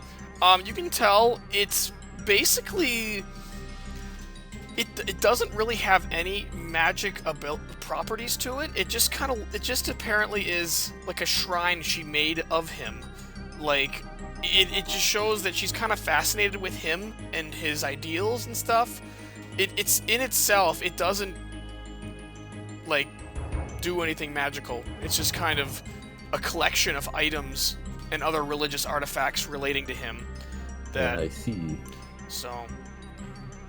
As he's drawing this ritual on the floor, he's gonna actually look up at the others and say, could one of you read this? What's on the table here? And he'll keep drawing the circle around himself. Okay, I'll check everyone else's languages. I guess if you guys could tell me real quick, I guess. Oh, mine was Elvish, Common, Jotun, which was Giant, and I also have Comprehend Languages. Okay, Yeah, I just have Common and Draconic, so... okay, and so I'll look him up real quick. He also does not know it, unfortunately. So, no, none of you can read it. Okay, continue casting my spell. Okay. Want to do an Arcane check on the circle? Okay, sure, Arcana check in the circle. I kind of already revealed what it was. It was a teleportation Oh, circle. yeah. But you're gonna try to like check if you can like erase it or destroy it or something? Yeah. Okay. Do that. Xerith, do you want to do that, or should I take it? Oh, what? Just... An Arcana check on the circle. Yeah, your Arcana's higher, so... Yeah, sure, I can do that too. Much higher. Not... Doesn't matter if I don't roll well. Unfortunately, you're not sure how to remove this thing. If there even is a way. Yeah. Well, I guess I'll throw it. No Okay, harm. yeah, you also do not know. Yeah. So, unfortunately, while you're in the middle of casting that, you hear a poof. And she appears right in the center of the circle. Hold on. Why am I grabbing her? Ah! What are you all doing in here? How did you get here? Unless anyone has a quick reply, it's gonna be initiative right now. I'm fine with that. Okay. Time to go into combat, I guess. I am Yay. back. I did not. Okay, say welcome anything. back. We're gonna fight her. Dang it, Let's not. Oh, I forgot there was supposed to be different music for the castle, but too late. You weren't in there for that long. Oh boy. All right. Oh, I had the What wrong. happened to Minnette? That's. I clicked the wrong token. I should have clicked the Zol. I And keep it forgetting to click mine. I clicked Okay. Let me. Oh, because I clicked the haven't done pseudo that. dragon. Hold on. That's the one that took my Do that again. Let me just I'm very. Okay. Sorry. ignore this roll. The second one was the one that I actually clicked on my character to do it. The 17 was. Yeah. Okay. I mean, you can take whichever one you want. It's just that was the So one I that's actually did. two correctly. different 19s to pick from. Well, I clicked and edited it. The second one was a 12. I just realized I don't really have any like single target spells. I'm gonna. Whoops. I'm gonna do an experiment on something. Let's see what happens if I do this. Interesting. Did you see anybody added to the initiative just now? It's just... No, you did not. Cool. You guys only see those. Cool. I added a secret person to the initiative. Is it Varsal? I'm guessing it's Varsal. Oh, neat. Who could it possibly be? So... why is it starting on... Okay, the turn order is different based on which screen I'm looking at. Oh, that's not...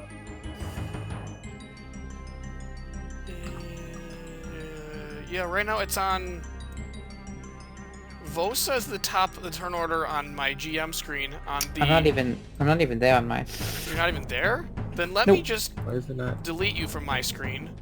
And you... Did you even roll it? Yeah, you I rolled a did. 10. You did.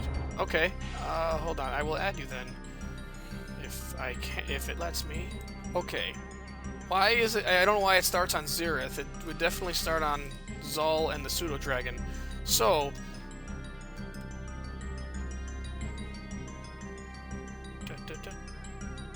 Okay, I have combat Music time. What would you? All right.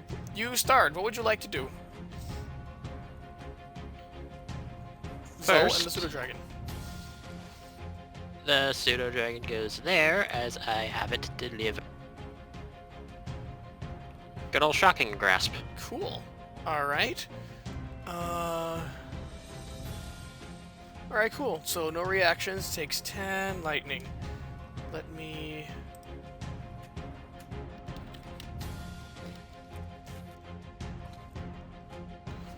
Cool. Anything else? I'm going. Then I'm gonna quicken Nice.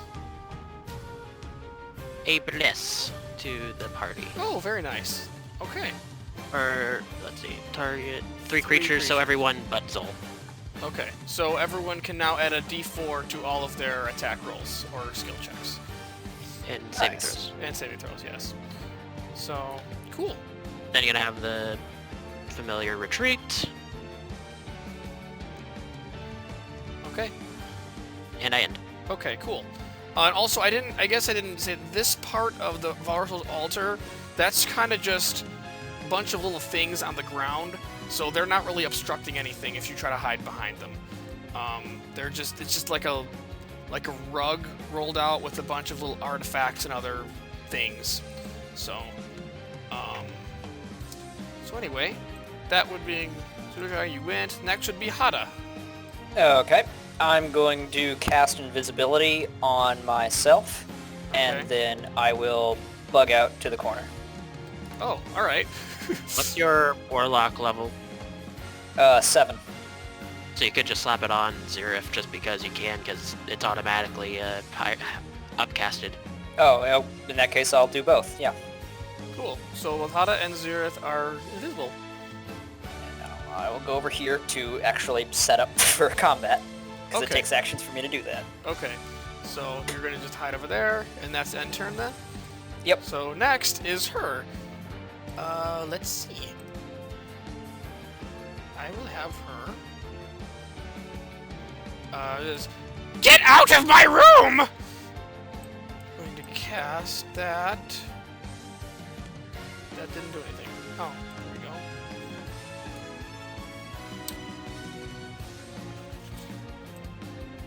measure exactly who it's gonna hit. Oh boy. Oh no. How many people can she hit? That's behind my turn order. Hold on. She's going to hit everyone. Can she get the Screw Dragon? No. She's going to hit all 3 of you with a Cone of Cold. She points her staff forward, and a ridiculously cold wind comes out, and you are all freezing very, very badly, and you almost make a Constitution save, please. Ah, of course. Oh no! You all take the full damage, which is 31. Oh, you guys get blessed. You're blessed. Oh yeah. Mine. I have a check mark thing. Okay, you can all roll an extra D4. It's not. Is I it really absorb gonna do elements, much so I for take that it. one? Okay. All right, yeah. Even if you that wouldn't make it anyway. So, so you take half. So you'll only take 15 cold. The other 2 of you will take 31 cold. I will damage. also cast absorb elements. Okay. So cool. Then you also take 15 instead of 31. Okay. And Bless days. cool. What else? Then she's going to. The music stopped. There we go. Yeah, you could only upload very short songs to Roll20 because there's a Okay. megabyte limit. So, then she. Let's see. She knows you're there, Xerith, because you haven't moved since she turned you invisible. She's gonna walk 1 space forward, and then she's going with her other hand. She's going to claw at you, but it's gonna be a disadvantage because you're invisible. All right. I mean, she still only has to hit 10 AC, so. Yeah, unfortunately, she does hit that, and you take an additional 14 slashing damage. Alright. And that is the end of her turn. So that would make next somebody who does a thing. Then next is Xerith. Well, I don't know what I want to do. Should I just disengage? Or you can... I shocking grasp, so you're free. Yeah, she cannot do reactions until Zol's next turn. In that case, I'm gonna do an attack on her. Okay. I'm gonna point my finger and do a lightning bolt. Lightning bolt to the face, alright. Right, straight to the face. Nice. Okay. She's gonna make her dex save. She does not make it, so she takes the full 30 lightning damage from that. And I'm out of there. Alright. That's end. Cool. Neat. Next would be Vosa. Alright, Vosa will begin to step forward, and as he does so, there is a rhythm to his step as he gets into the rhythm of the Blade Song as a bonus action. Okay.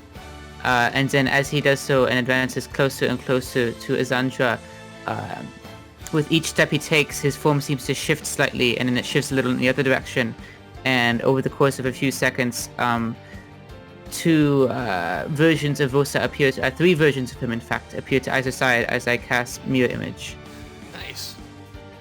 So you have Blade Song and Mirror Image. Yes. Cool. And that's not even concentration. Nope, that is... I also draw both of my swords, and that is my turn. Okay. Cool. Then we're back to Zol. Alright. Shocking grasp again.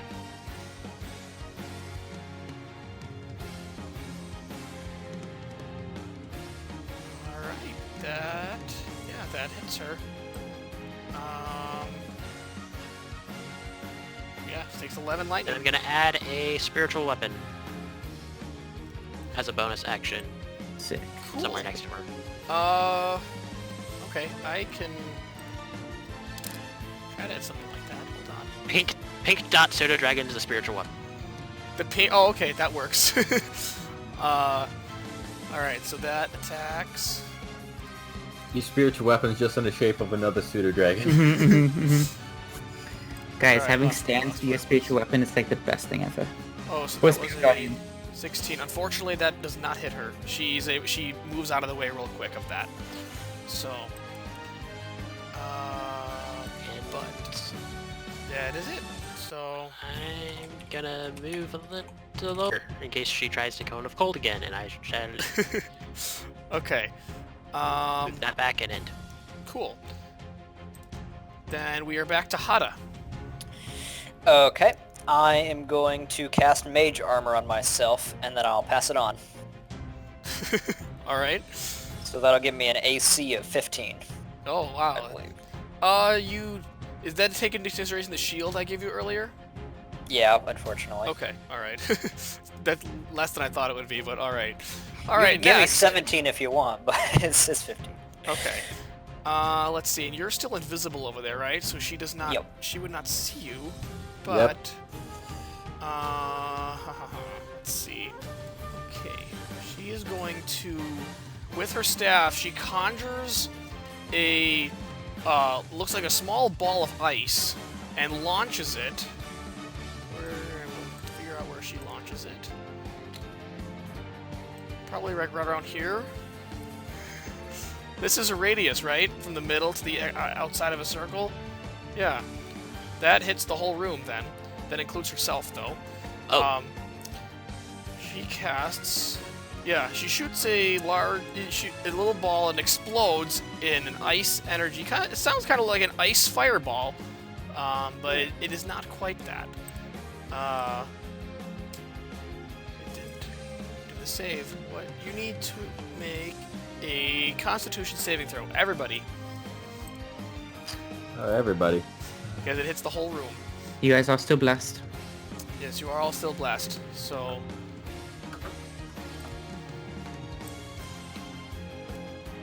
Alright, I need to teach you guys how to add blesses to your sheet. Check a Yeah. box and it automatically applies it to everything.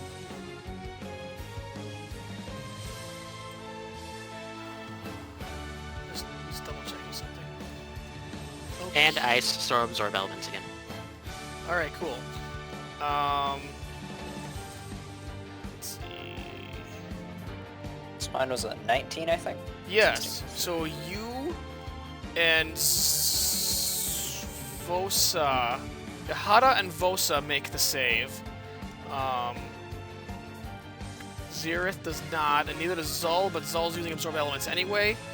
So everybody takes 18 cold. Xerith takes 38. Great, so I'm down again. Okay. So much for all that Constitution. Wait, that's. And Pseudo Dragon goes down. Oh no, I clicked the wrong button.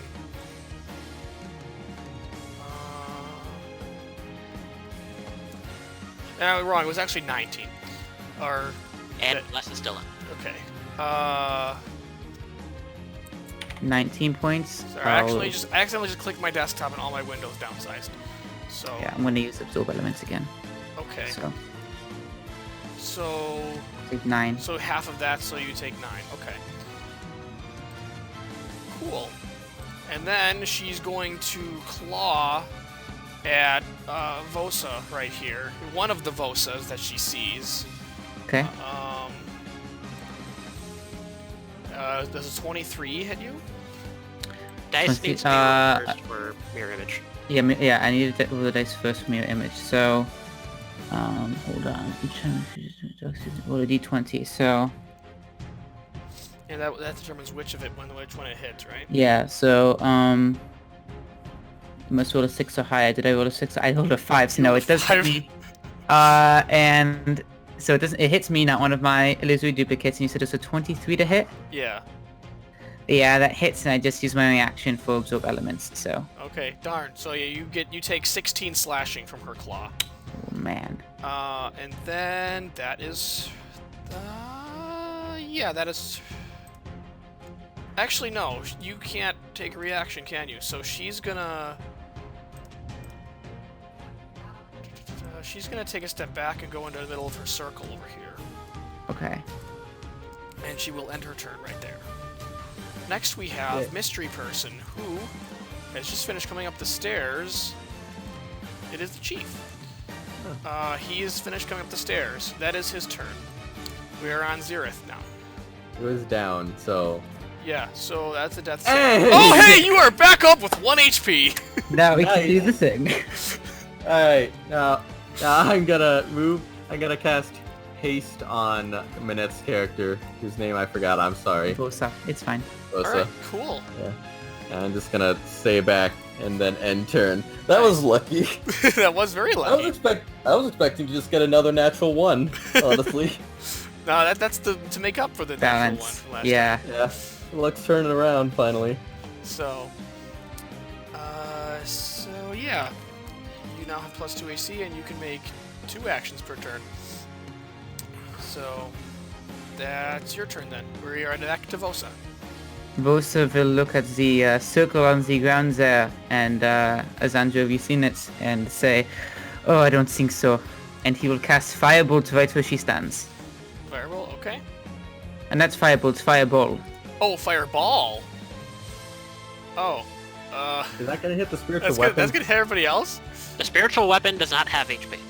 No, it's You can't harm the spiritual weapon. Right, that's fine. no, Fireball does not have 150 feet from it. It's like a 20-foot thing. It's not gonna hit everybody else. In fact, it'll hit. Hold on. It'll hit you Wait, though. is it a 20-foot radius? Okay, and that if it's gonna hit me, I will get out of the radius of the spell before I do that. Yeah, maybe do that. Or you can. You can throw it against the wall. shoot And it. I could do that spot also. right there that someone is doing. that's me doing the Okay. radius. Yeah. You can just shoot it right there if you'd like. Yeah, if it okay. It's like Would a this clock. likely destroy a good amount? I summoned the teleportation circle and ruin it just for my arcane knowledge of teleportation circles. It will not. No. You know, I forgot to mention something about this room. Sorry about this. The ceiling, right above this area over here. Hold on. Why am I not there? Right above this area over here is very cracked and broken, and like snow is coming in from it. So Okay. that part of the room is very damaged. Does Vosa know of any way to destroy a teleportation circle? I guess you can make a quick Arcana check. Okay. It'll go through. Come on. Okay. Basically, I guess honestly I don't even know. I mean, if there is typically- like a lore, actual, real reason or actual way to do it, like in the rule book or something, I don't know that. But this one, I would just say that it can be probably eliminated by doing a certain ritual of some kind that you just have to know the right spell to get rid of it. You would have to dispel it. Okay, yeah, I just looked it up, which Yeah. would make sense. And I don't have dispel magic, so... okay, so instead of doing that, actually, instead of casting Fireball, he is instead going to run up and make an attack, if it'll let me do my thing. Okay. He's just gonna go up and make an attack against her. Okay. This attack is actually not going to be a typical attack. Actually... yeah, it will be. Okay, I'm gonna do a green flame blade. Okay. Cantrip. Nah, okay. So I am currently... Green Flame Blade, that uses a bonus action as well as your attack, right? No, it's just an action. Nope. It's an action, and you make the attack with the action. Yes, with the action. Huh, okay. So I make an attack roll. Basically, you cast a spell to make a modified weapon attack. Mm-hmm. Do I have it somewhere here? There it is. It'll go through. There we go. Okay, well actually first I have to make an attack roll with my short sword. Ooh, unfortunately that's not enough. She's able to block their swing with her staff. Okay, with my hasted action, I'm going to make another attack. Okay. Yes, that definitely hits. So after she blocks that one, you make another quick attack that she does not see coming because you're moving so fast, and you get her. So that Okay. deals 1 1 fire? Is that it? No, it Is- deals 6 piercing. It does 0 fire because my green flame blade is no longer active. Oh, that was only for the first attack. That's right. Okay, Yes, so yes. just 6 piercing. Okay. Does the piercing. blessing still apply to this, or how does that Yes, work? yes. You see the bless there. You see the +2/+4 there. That's Yeah, from the oh, bless. okay. Yeah, the blast is just Gotcha. for the attack roll, not for damage. So. I I will see. then, with my bonus action, make another attack Oh, with your offhand short sword. with my offhand short sword. Nope, she's able to quickly sidestep out of the way of that one. Okay. That is my turn. Okay. Then we are back to Zol. I'm gonna try to figure out distance.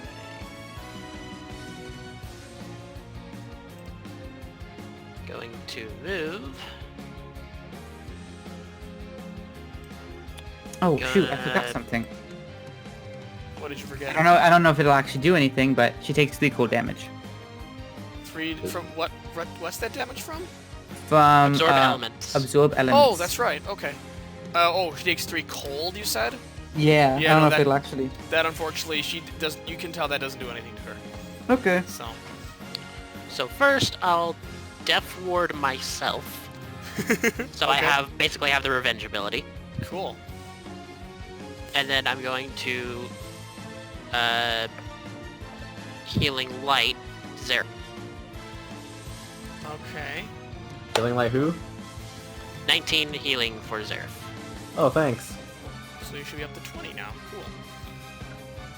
She dealt more than that in 1 hit, but I'm sure you're fine. I hope so.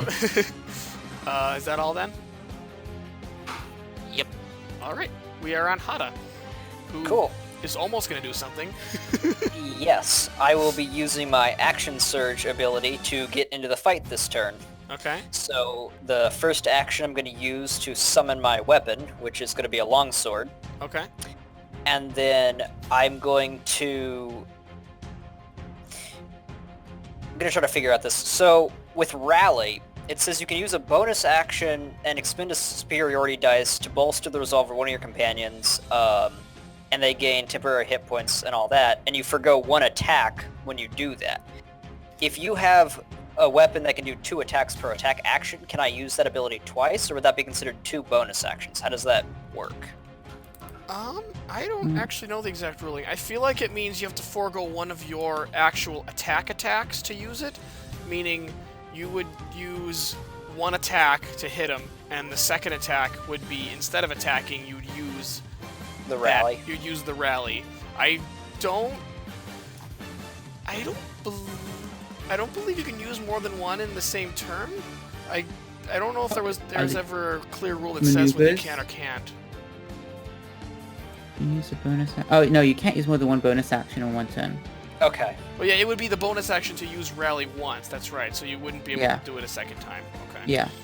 That makes sense. The only thing I'm trying to figure Yeah, out you're is not do I making- have... I don't think I have the range to be able to hit her, because that's 30 feet to there, and that's 10 feet to hit. But I think Mhm. if I'm standing here, it's 15 feet there, so I'm just outside of the reach of my lance there. Yes. Yeah. You didn't say lance, but still. That's why I didn't tick the lance, because I didn't think I'd have the space for it. So... Is there anything... I guess I can...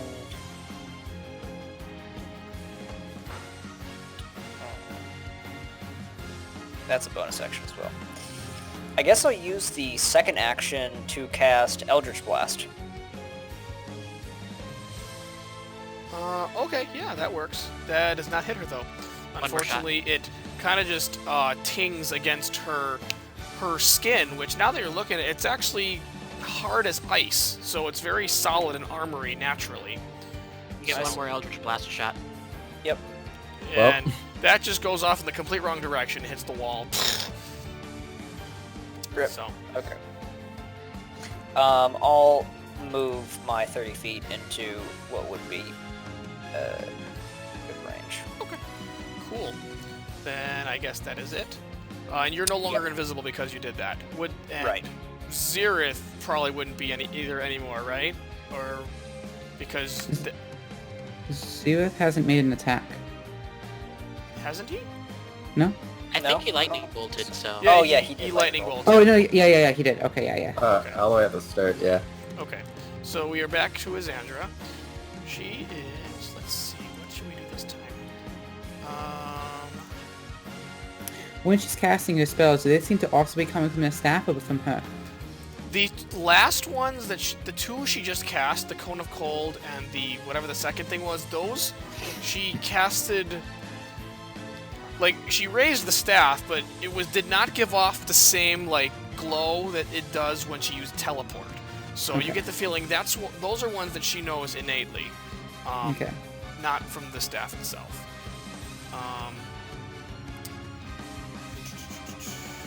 Ooh, this is a good one. This one is going to be coming from her staff. Oh no. If it appears when I click it, which it's not. Oh, I see why. Never mind. Oh, neat. Okay, she.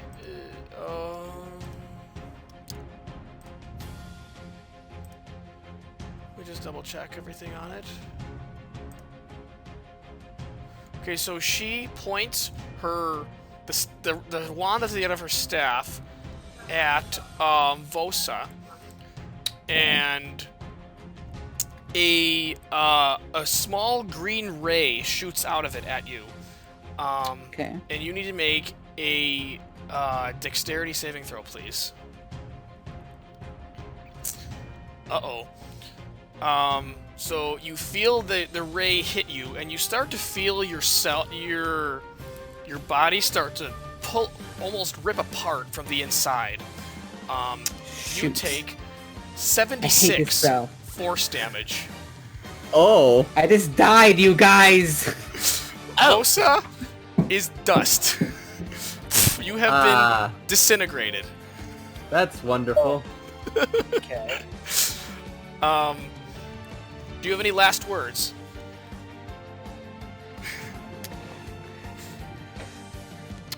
Mad. That's all you hear.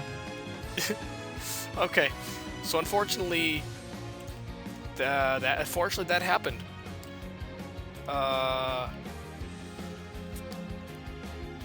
me just make sure I did everything right about that. Yeah, I did. That spell actually does that. Okay. F.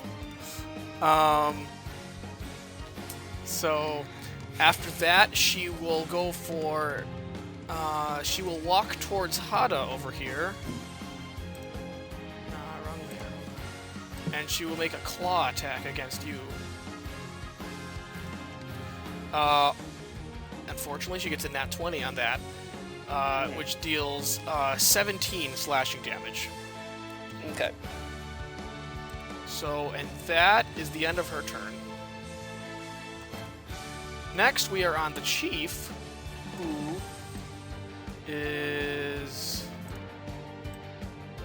going to be able to get into the room. Like, what is going on in here? One, two. In the middle, while he's counting, unfortunately, he's not the brightest. It's going to take a minute to figure out what's going on right now. So, that's all his turn is doing. He's figuring out who someone's missing. Next is Xerith. Alright, so I'm just gonna go over here and I can reach you, right? Yep. Oh, can I angle it slightly so it doesn't hit Hada? Yeah, I'll say you can. You probably could. Sure. You could probably shoot it like off to Like the that. side, like that. That. You know what? Screw it. 5th level. Yeah. Go ahead. Go ahead. Cool. Alright. Nice. Let me do her save. Didn't do a ton, but I'll take it. Unfortunately, she passes that save, so she will take 12 lightning damage. Dang it. Should have tried to hit her like straight in her face again. I'm gonna move back there and end. Okay. Next is Vosa, who is just currently being a pile of dust. I'm sorry about that.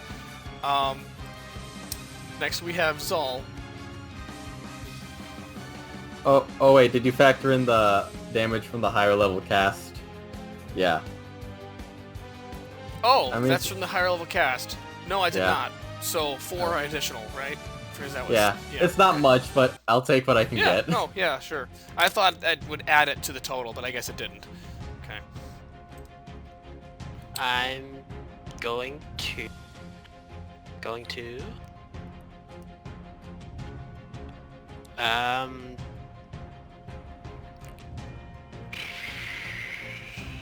Eldritch Blast.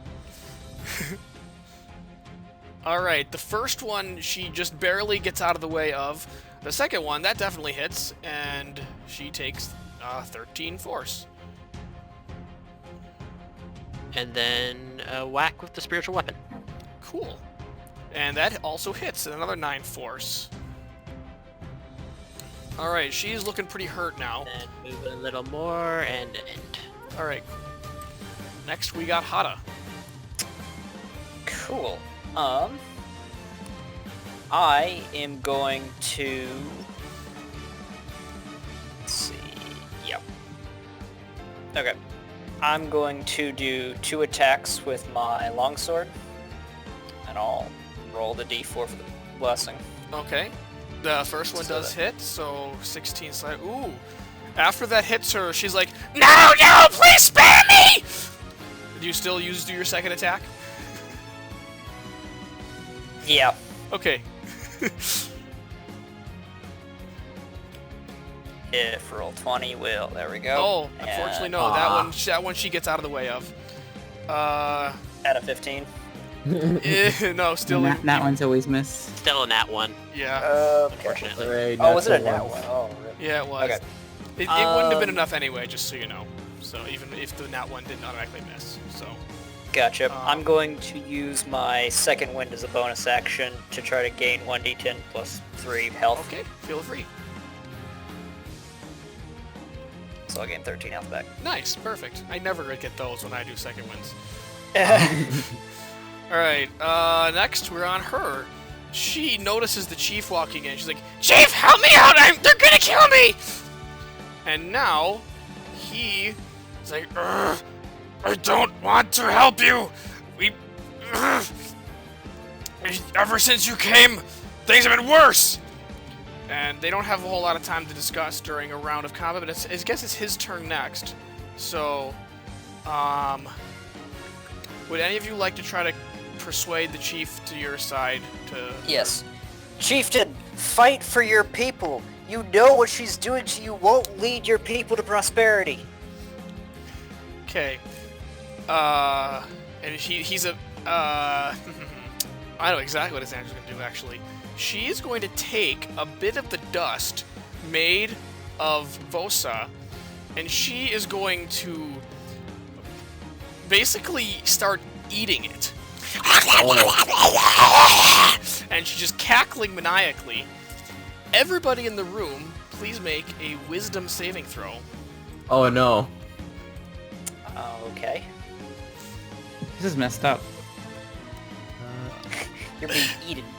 That's not good. Uh-oh. Unfortunately, none of you pass it. Let me try to read this specifically. You are currently frightened of her. While you're in this frightened way, you cannot move. You also cannot understand what anybody is saying, and you think they're only speaking gibberish. So you are basically under an effect that renders you completely helpless, unfortunately. That's an actual skill ability that these things have. I didn't make this up. So. Wow. So we can't move. We can still and attack. just hear gibberish. Let me. I can. Frightened just makes a disadvantage on the fright. I'll roll this out in the open just so you guys can see what it actually is. Just to it is called Maddening Feast. If you'd like to read what it does exactly. Wait, it says feeds on the corpse. Incapacitated. Okay. He's not a corpse, he's dust. Well, I let it work this time. Alright. All right. So we can't do anything because Basically, we're incapacitated. you've learned why all the giants are terrified of her. So unfortunately, the chief also failed this. So it is his turn. He can't do anything. basically nobody can do anything. So it is now back to her turn. Or wait, actually... I can attack, can't I? I'm in range. No, you're incapacitated. No, I'm Can you not. not... Oh, you can repeat your saving throw at the end of your turns. So let me go back through that order. Xerith, you're first. You can try to make the wisdom throw again. Alright. Yes! Cool. Unfortunately, well, you know what? Since you got a nat 20, I'll let you take a turn. Alright, so I'm gonna move over here. I'm gonna try another lightning bolt All right. on her, because that's all I can really do. This thing will not lag. At 4th level this time, and hopefully that's another 30. Alright, I'll take that. Let's see. Oh boy. Interesting. I'm assuming you would like this attack to be lethal? Absolutely. Alright. That lightning bolt, as it hits her, she's like, "Ah!" And she's like shaking uncontrollably as the electricity goes through her body. And she just falls backwards. And the icicle staff that she was holding shatters. And the wand falls off next to her. And she just falls to the ground, lifeless. Can she explode too? No, she does not explode. And everyone, since she is dead, everyone is no longer terrified of her because she is gone. So that effect has ended. And it also ends the initiative unless for some reason you guys want to attack the chief. No. Okay. Uh, Then that is the end of that. And I'll play the music I was originally going to play in this castle, but oh well. So we'll close that out. glad she's gone. She's gone! Huh, we're free! You guys did it! Wait a minute! One of you is missing! It was the guy who talked really fancily. Yes, Vosa. Unfortunately, he died. The He pile fell of dust. nobly in battle. She killed him, didn't she? Indeed. Well, whatever it is you three want, I would be more than happy to oblige for getting rid of her. What can I do for you? Well, I'm always fanciful for gold, but our mission here is primarily a diplomatic one. In addition to a small service fee, if you would be willing to enter negotiations with Ballandor, that'd be my request. I suppose, if that's really what you want. How do you plan to get back? Just take the long way? Or If you got a shortcut, I'd love to take it. well, This cold is I killing do us. know that Azandra used to teleport around all the time. I think she used that wand over there to do so. Probably would be easier to just teleport back home. So Zal, Zol goes to pick up the wand and take a look at it with an Arcana check. Okay. You may do that. Alright, yeah, this is a very powerful magic wand. You're not sure how she got a hold of it. It looks custom made clearly by a very intelligent wizard who knew what he was doing. And it has a lot of spells innately in it that it can just allow you to cast, but it takes some time to attune to it. So would you like to take the time to attune to it? Would I have any reason to think that this is at all cursed or anything with the Arcana check? And is it the spell circle that allows us to teleport, or the wand with the spell circle? The circle is actually just a teleport point. It's a point to teleport to. You can't teleport from it. The wand is what actually casts the spell. You're not able to discern whether or not it's cursed, no. So it will take a while to attune to it if you'd like to start, or you can not. But if you don't, you're probably going to have to go home the long way, which is walking all the way back. I suppose I can try attuning to this. Okay. But What if about... it's- Have you guys seen Varsel anywhere? I was just about to ask you about that. I have not seen him since he left. That is concerning. If it takes too long for you to attune to that, he might come back and see what happened.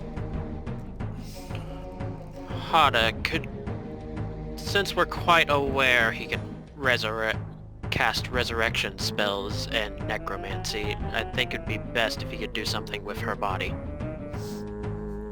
I agree. What do you have in mind? If you have a method of destroying it or getting rid of it, anyone. You could chop it into pieces, maybe. Yeah. I mean, I could do that. I could also just spam the bits that I chop up with Eldritch Blast a few times too. Okay. I don't know exactly how that works, if that's like a magic missile kind of like explosion damage, or how Eldritch Blast functions in universe, but vaporize it if possible. You can try. I also have an idea. Like, I have Vitriolic Sphere, which is acid damage. Maybe I could just like... That would work better probably. Yeah, try that. Yeah, I'm gonna... Also, if this is just a teleporter endpoint, if we don't need the spell circle to teleport home, we could start making the trek back home, try to meet up with our, party halfway. That way, we're out of danger if anything does go wrong here. This is just something I'm talking to with our party quietly. Okay. Alright, so I'm gonna ask everyone to stand back a bit, because this is like a really big thing. Yeah, I'll It's basically acid fireball. Yep. Understood. And... And I'll be right back. Wait, no, did that roll the damage? I don't think that rolled the damage. It doesn't need to roll damage, it's fine. She's already dead. Ah, whatever. So, yeah, you see her body start to slowly dissolve. It's gonna take a little while, but it's slowly getting there. That should take care of her. Okay, so you deciding you're gonna leave and attune to it while you're walking back and try to meet halfway or something? Was that the plan? Or something else? Let me know. I mean... Dark Matter's muted again, Day. Oh. Yay. I guess we'll wait a bit for the whole... Vos is dead, so he can't contribute. I'm sorry. Man, this will be the greatest birthday present for Minnette. Half his character completely disintegrated. Yep. I think this is the most death that's happened in a one-shot. Yeah. Well, Wait, no. A Fool's Errand had 3 scripted deaths. Yeah, they were scripted though, so... And... Yeah. Yeah, back when murdered 3 children. I've returned. Okay. Hooray. So what is the plan, just to make sure we're all on the same page? Well, I know I'm gonna try attuning to this, and if it clearly does something to me, then the others should take it away. Okay. And then, are we doing we want to anything start about... making our trek back while we're doing this, so that if this plan, if plan A fails, at least we have a backup plan to get home?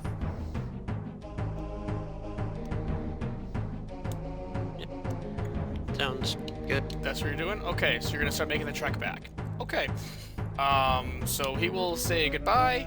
You guys go down the stairs, you guys cross the bridge, and then around that exterior area, there was that pathway going south down the mountain. We're gonna say you're starting to go down that way. You guys don't want to heal or anything first? I can't Healing heal. spells? Yeah, I should probably heal some. Yeah. Okay, So 8 to everyone. Yay. Nice. The only thing I have is Rally. I don't know if I can cast that out of combat. Thing is, I have a feeling Varsel's not done. I might be wrong on this, but I feel like he would appear again. Because And 20 more to Xerith. maybe it's just me, but Xandra felt a bit too easy. I don't know, she killed one of our party members. Yeah, it was an insta-kill, too. It wasn't a you're just down type thing. Yeah. True, So- but maybe it just went by really quickly, and that's why I didn't feel that hard.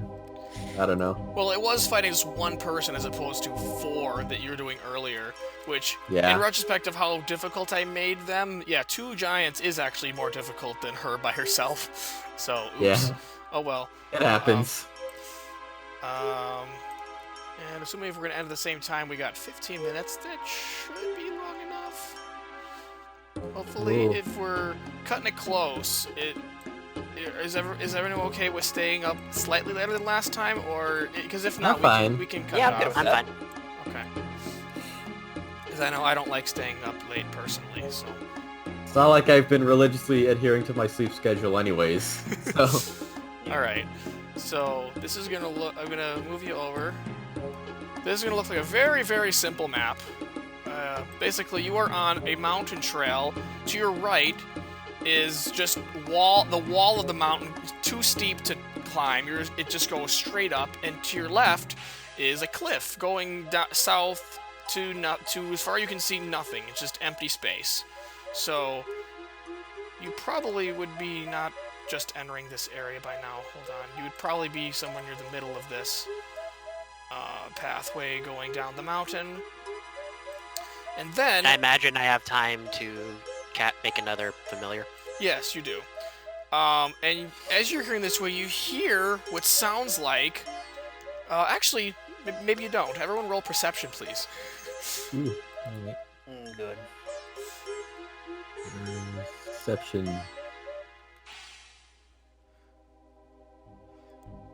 Okay, Hada and Zol, you hear in the distance what sounds like a what's like a the stereotypical sound. I know it's not the actual sound, but of like an eagle. I know that's not actually what they make, but like a large sound of a large bird. Somewhere in the distance. I think I know who that might be. I got an idea too. We can try going for the invisibility strat and just running. Would you like to do this? Yeah, I can cast it on... Oh wait, no, I used my level 4 on... To my knowledge, you I can- still have one spell left. I have the one invisibility, that's it. Okay, now you that's all should be you- able to cast oh, it on everyone you- with your spell slot level, so... I believe I'll you've already dismiss the cast familiar. invisibility and then mage armor. That's 2 spells, is it not? Mage But- armor is no, armor mage of armor's at will. shadows. Oh yeah, that is. That's at will. Never mind. Yeah. So I dismissed the pseudo dragon, and Hada can make us invisible. Okay, I'll delete him. You are all invisible now. Cool. Yeah, I'm assuming you keep walking. This path is actually way longer than the map I'm showing, so we can pretend you're walking forward. It's still just more of this as you keep going. Yeah, we're just working our way. So from the west, the sound is louder, and you all hear it. You don't need a perception check to hear it. And you see... actually, hold on. It didn't make it appear, did I? You see this very large bird to your west, flying at a very fast speed toward the mountain wall. And he kind of just lands over here, which is about where you were when you were visible. And it's like pecking around, trying to find you. I'm assuming you like try to dash out of there, or actually, do you want to run away, or would you like to try to get away quietly? Maybe Quietly? quietly would be better. Quietly. Okay, so you're gonna move away. And we have slowly. advantage because... Or if we have to make a stealth check, we have advantage because... That's right. I would like you all to make a stealth check with advantage. Oh, that's not good. Oh, it's advantage though. Yeah, but 15, I don't know if that's enough. 15 and 15. And 14. And 14. Let me Oh. open up the 30. Please have low passive perception.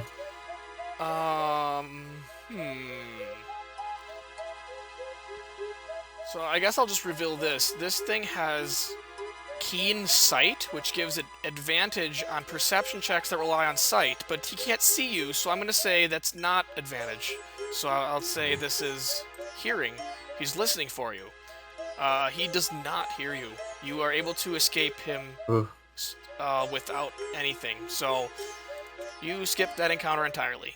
So Nice. Yay. assuming you keep going down the mountain. Invisibility lasts like an hour, you said? Or okay, do you keep it up the whole way as long as you can go? Yeah. Might as well. Okay. Just try to run away as much as we can if we're out of his hearing range. Okay, cool.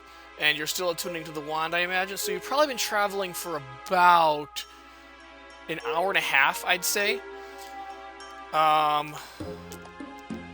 Just about that. And then you're still on this mountain trail, and as your invisibility wears off. And just as that happens, a figure appears before you. Yep, it's Verso. Going somewhere? Would you like to say something, or would you like to initiative? I guess we're just gonna initiative. Actually, yes. I should get the Varsal theme. Hold on. I gave him a theme song. I might as well use it. So.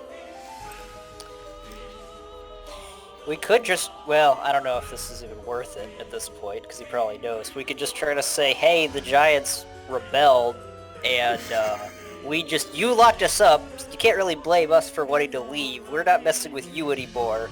You should probably go take care of your rebellion.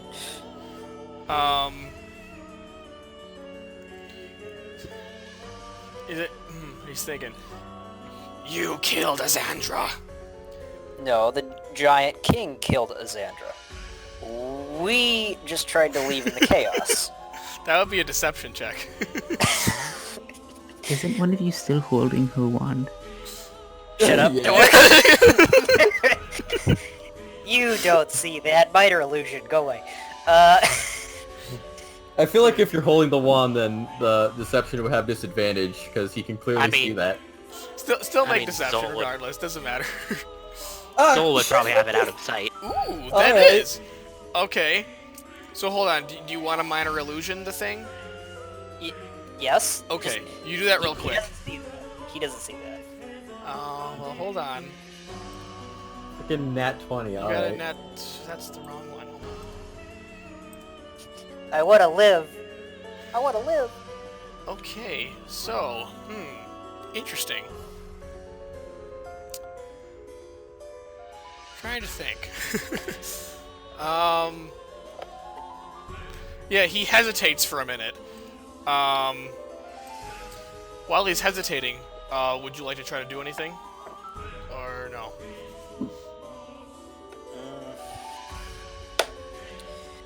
I'm trying to think of what to say that might help at this point. Look, we agreed to help you with your dragon problem, and we tried as best we could. You saw what happened in there. The only reason the negotiations broke down was because of Azandra acting rashly. And once again, her treatment of the Giants also led to this rash rebellion. This really isn't our problem anymore. We've done everything we could to assist you. We did what you've asked. At this point in time, there's nothing left for us here. Our mission is complete. If you want this land, it is yours. If you want the Alliance, it is also yours, as it is to any ruler of this area. At this point, we just ask to leave. So and I can roll a persuasion if I need to. No, you actually don't need to, because... So, you do agree to the alliance with me, then? We'll ally with any ruler of this land. If you are the rightful ruler, then take it by force, and we will gladly ally with you. Good, because I was just about to ask you to do that. Since you claim the Giants killed Azandra, I need a replacement for her to rule this land. I'd like to appoint you three. Oh, and about your friend who was turned to ashes, he holds up a small bag. I have the power to restore him. However, to do that, I will require another favor from you all. Find Izatz. Find him. I don't know where she teleported him to. Find him, bring him to me. That is the request. If you do not do this, then I will find you, and I will make you all my vampire spawn. Do we have a deal? Out of character, I feel like that's more of a threat than a deal. I don't suppose there's any, nah, I'm good, just gonna go back to my tiny little village option. You can say whatever you think your character would say, or what sounds best in the situation. What do you guys think? Oh, Minnette, you want me to say that out loud or no? No. Okay. Well, I can't tell them not to do that then, but alright. Carry on. What were you guys gonna do? You guys want to deny that offer? Actually, it would be a shame to just leave Vosa for dead like this. Perhaps it's best we should take this offer. For his sake. Oh, okay, I get it. I'll give you a counteroffer. I'll find your dragon, and I'll deliver him to you. But I'm not much of the leader type. I'm a wanderer, you see. Staying in one place for too long just isn't good for my bones. So I have no problem helping you out on this quest. But after that, I'm gone.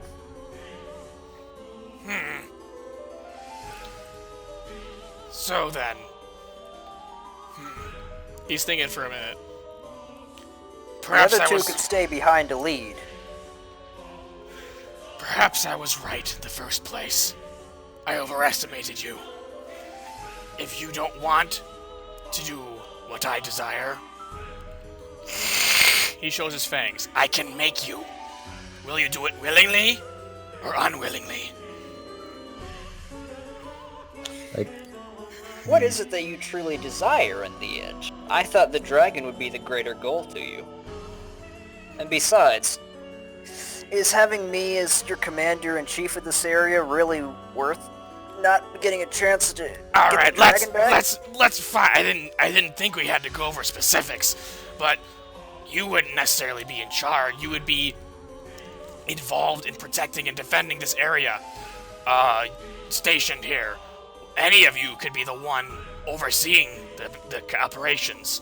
In fact, Gararim seems to have taken a liking to you, if I'm not mistaken. He can run the Frost Giant area. You all would simply be, perhaps, negotiators, or my representatives. Contacts between this land and Blanador and anywhere else in the outside world that you have contacts in. I guess it's kind of already what we're doing. In a way.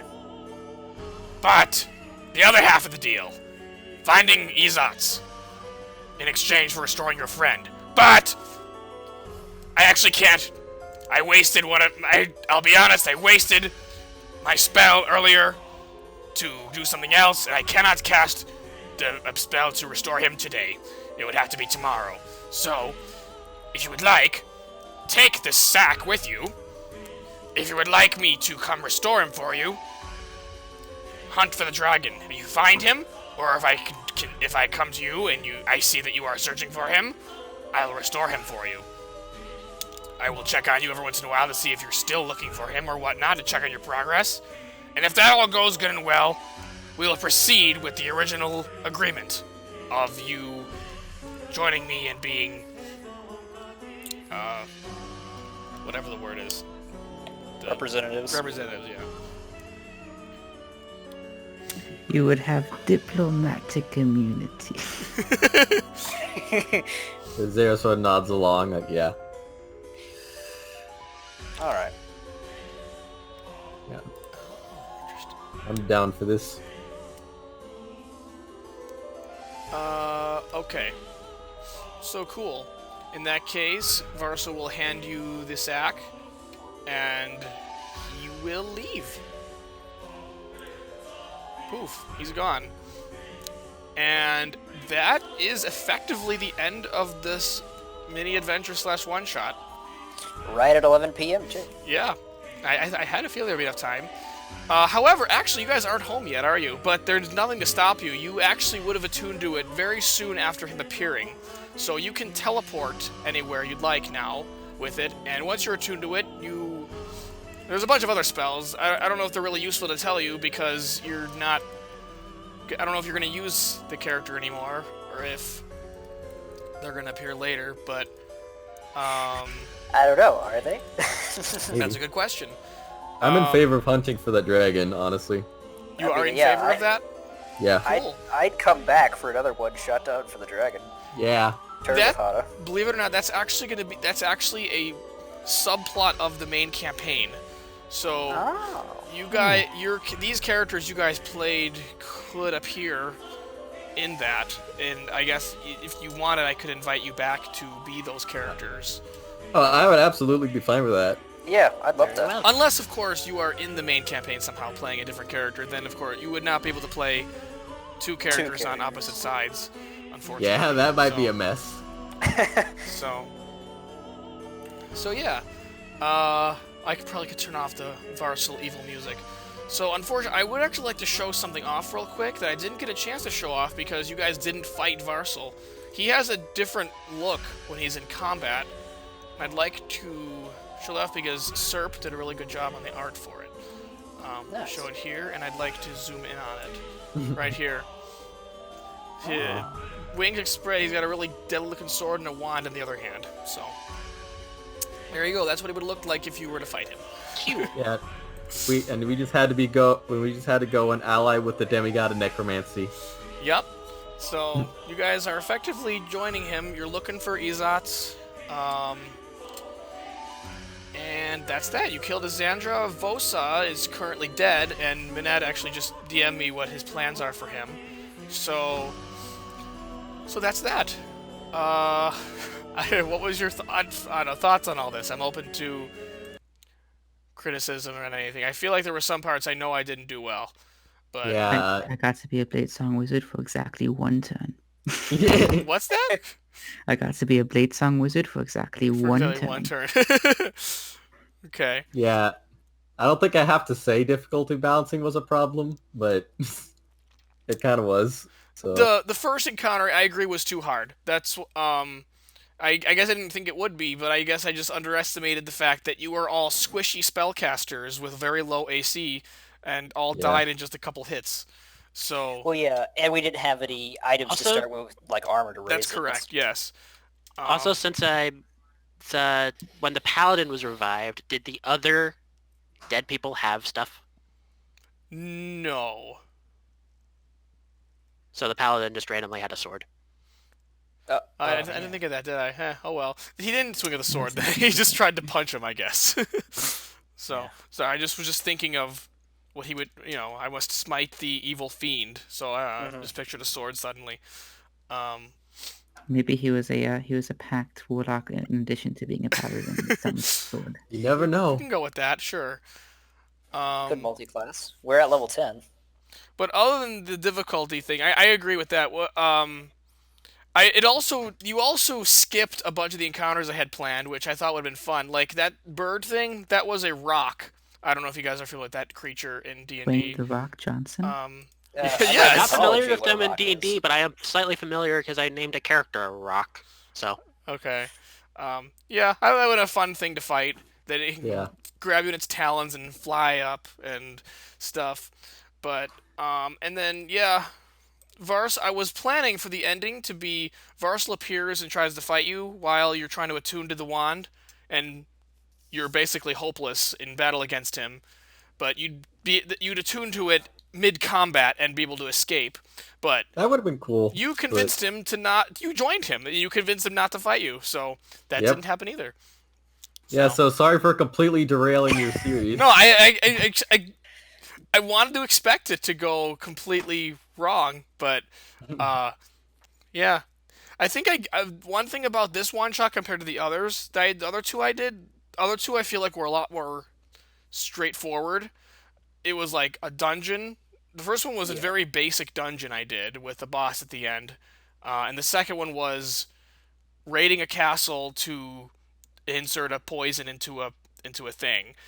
There were very clear goals that they had to do, whereas this one, it was kind of open-ended what your characters would want to do, which is why I had a feeling it were multiple different things that could happen. I guess they didn't account for all of them, of course, which is, I guess, pretty common. So. Yeah, it's hard to take everything into consideration. So. I enjoyed it though. I had a lot of fun. Yeah. I'm glad you liked it. So. I can actually read the chat now. Problem was they got beaten real fast and just wanted to leave. Yeah. Where do you write criticism? Anywhere. I don't care. And we can also go to the other voice chat if other people want to talk, because Serp can just... Yeah. All right, Serp, what's your issue with it? I know I have many myself, so... Yeah, so I think I basically realized a sort of trend among your campaigns, or one-shots, and it's that I think you share too much information. Okay, like what? What's an example of doing that? Like, I think you share too much about, like, the consequences, like, what would have happened if player X does specific action, like, what other people, what NPCs are capable of. I think you share too much on that regard. Okay, are you saying that like I do that mid game or after the fact, or both? I guess. I think it's mostly mid game. I think. Okay. But a bit of both, I think. Okay, so it's less on the one shot specifically itself, and more so what I say. Yeah, less on the one shots itself, and more like general in your DMing style, I guess. Okay, yeah, I know what you mean. I guess I just feel like I have to explain things, but then. Yeah, I don't think you need to explain everything, I guess. Okay. I think it depends on who your players are. Like, for me personally, I'm not as big on the roleplay side of it. I'm kind of more of a war gamer. Honestly, I kind of more take the combat. So I actually really like the metagaming. I like having those kind of conversations with the DM. It's actually a big draw for me. So it sort of depends on who your players are, I think. Yeah, I'm fine with you telling us, like, what would have happened if we did Y thing. Like, or give us a little bit of a clue of, like, I think it's okay for the DM to have a little bit of balancing for, like, hey, nudge, nudge, don't attack the Archangel of Sin, nudge, nudge. If you do, you're going to die instantly, nudge, nudge. Mm-hmm. Okay. Yeah, I'm fine with you telling us, like, after the fact, less like, it's not like we can do it now anyways, so... Right, yeah. Yeah, I guess I'm more a roleplay focus. Okay. I guess I can't think of a specific example, though, of... was something I said that was too much information. For me, when we were talking to Vasil, and you just said, you can tell that he doesn't actually know what this item is. And I'm like, he just, does he tell us he doesn't know? Or like, is he that bad at communicating as a demigod? Like, I don't know, I guess I could have had you make insight or something, but I don't know. But it was then just... that needs to be something that the players actively decide, like, does he know, like, what does he think about this item? Do we ask? Like, we could either ask him or try to determine that through an insight check. But, like... Sure. I also got I was struggling with doing his voice, so I wasn't saying things exactly as I planned them, so some things came out wrong, and then they went the wrong direction, and I had to explain something that I didn't know I had to explain, and then it came out weird. So... Yeah. I think that is actually drawing a point to... most of the other campaigns in our hub are typed up, so you can easily fix mistakes or, make sure everything is accurate before you press enter. Whereas I'm just start babbling, and when I say something, it's like, oh, I just said that, I got to keep going now. So. Also, you can imagine the voices of the characters instead of having to perform them. Like that's correct. Yes. Like, I could probably play a lot more characters typing than I can with voice. Yeah. It is. It's just way easier to do a typing. Because personally, I feel obligated to try to do the voice to the best of my ability. Yeah, like, it took me till, like, the later portion of this to even feel comfortable, like, trying to do a voice for my character. Like, I gave up on the voices halfway through. I was like, you know what? I'm voice. I am character. Yeah. This is fine. To be honest, I probably won't join the main campaign. I can't do voices. That's fine. I was going to try to do people who aren't in main campaigns right now anyway, just so there's more people to get in a game. I'm in 3, so same. I'm not. My schedule is too packed for that. I went from being in none to being in 2, although 4 leech. I'm not in anything. I can't do it. Just I think it really, I don't know, is it first come, first serve? I guess I don't really know how that's going to go. I don't know either. I was gonna just make a list of all the people who I think would be eligible, and then I would just pick randomly from that list. But also, I've got to think about, I don't know, player compatibility with each other. Yeah, And I think I have an idea, and it's that you make potential players like maybe take a poll, and then you players that you think like sort of would fit the best with each other and the campaign itself. Yeah. Maybe. So like do a poll and see. Well, like, not a what poll, I- just like make prospective players take a questionnaire, maybe. Oh, so here's your test. Oh, if like- you like an pass, you get to be in the interview, yeah. campaign. Job interview. Yeah, basically. Basically, just a questionnaire that sort of determines what a specific player wants out of a campaign, and then you can just get select the ones that sort of think you can deliver on their what they want, sort of. Sure. Okay. I guess that makes sense. Speaking of Pika's second campaign, I am running 2 campaigns at once. Wish me luck. Nice. Yeah. Good luck with that. Also, can I just say, Serp did a great job with the art as usual. I was not expecting something by SSGX to Oh yeah. appear. I was yeah, like, I saw that. That was nice. I was like, Yeah. hey, I should have he should have seen death when he died. So I need art of that to make it look cool. And Yeah. I was like, hey, SGX, can you whip this up real quick? And he was like, oh, wow, that sounds really cool. He made it in like a day. So Dang, nice. So yeah, and that was actually what I'm gonna. I made a new miscellaneous art channel. I'm gonna post that as well as Bloody Xerith and Varsal combat form, just so Yeah. those are all in there. So Could use Bloody Xerith as the thumbnail for the first part of the one-shots. it could. That Yeah. that seems like a big spoiler, like for the first one. Like Yeah, that would be a spoiler. No, Yeah. the Things thumbnails go are just poorly. this opening screen on the Roll 20, but the character's icon's a bit bigger. That's the Yeah. thumbnail. So Okay. yeah, for the second one he can Oh, have do you he can be Zool's bloody. token, since I did that myself. Maybe. what's that? The Do you have Zol's token image? 'Cause I don't need the image. I just take a screenshot of this, honestly. So. Ah. So. Also, I only mentioned this like barely at all at like at the first session, but like I did mention he does have a brother who's more famous. Should I like talk to you in DMs like about how that character is, or do you just want to do that yourself? Basically, if that character ever comes up in the main campaign for whatever reason, then yes, I will check with you on details before I make them appear, but I wouldn't have you control them. I would Yeah, just... that's fine. So, I didn't even give them a name, did I? that's fine. They're not important yet, so...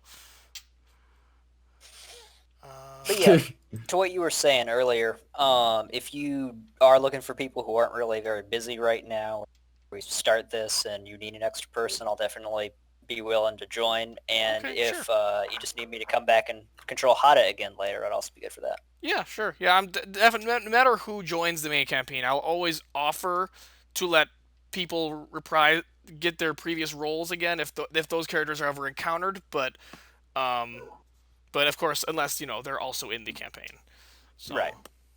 Yeah, I don't think I joined the main campaign because I'm not great with the voice acting stuff, but I'd be fine to replay as Xerith again if he ever comes up. Okay.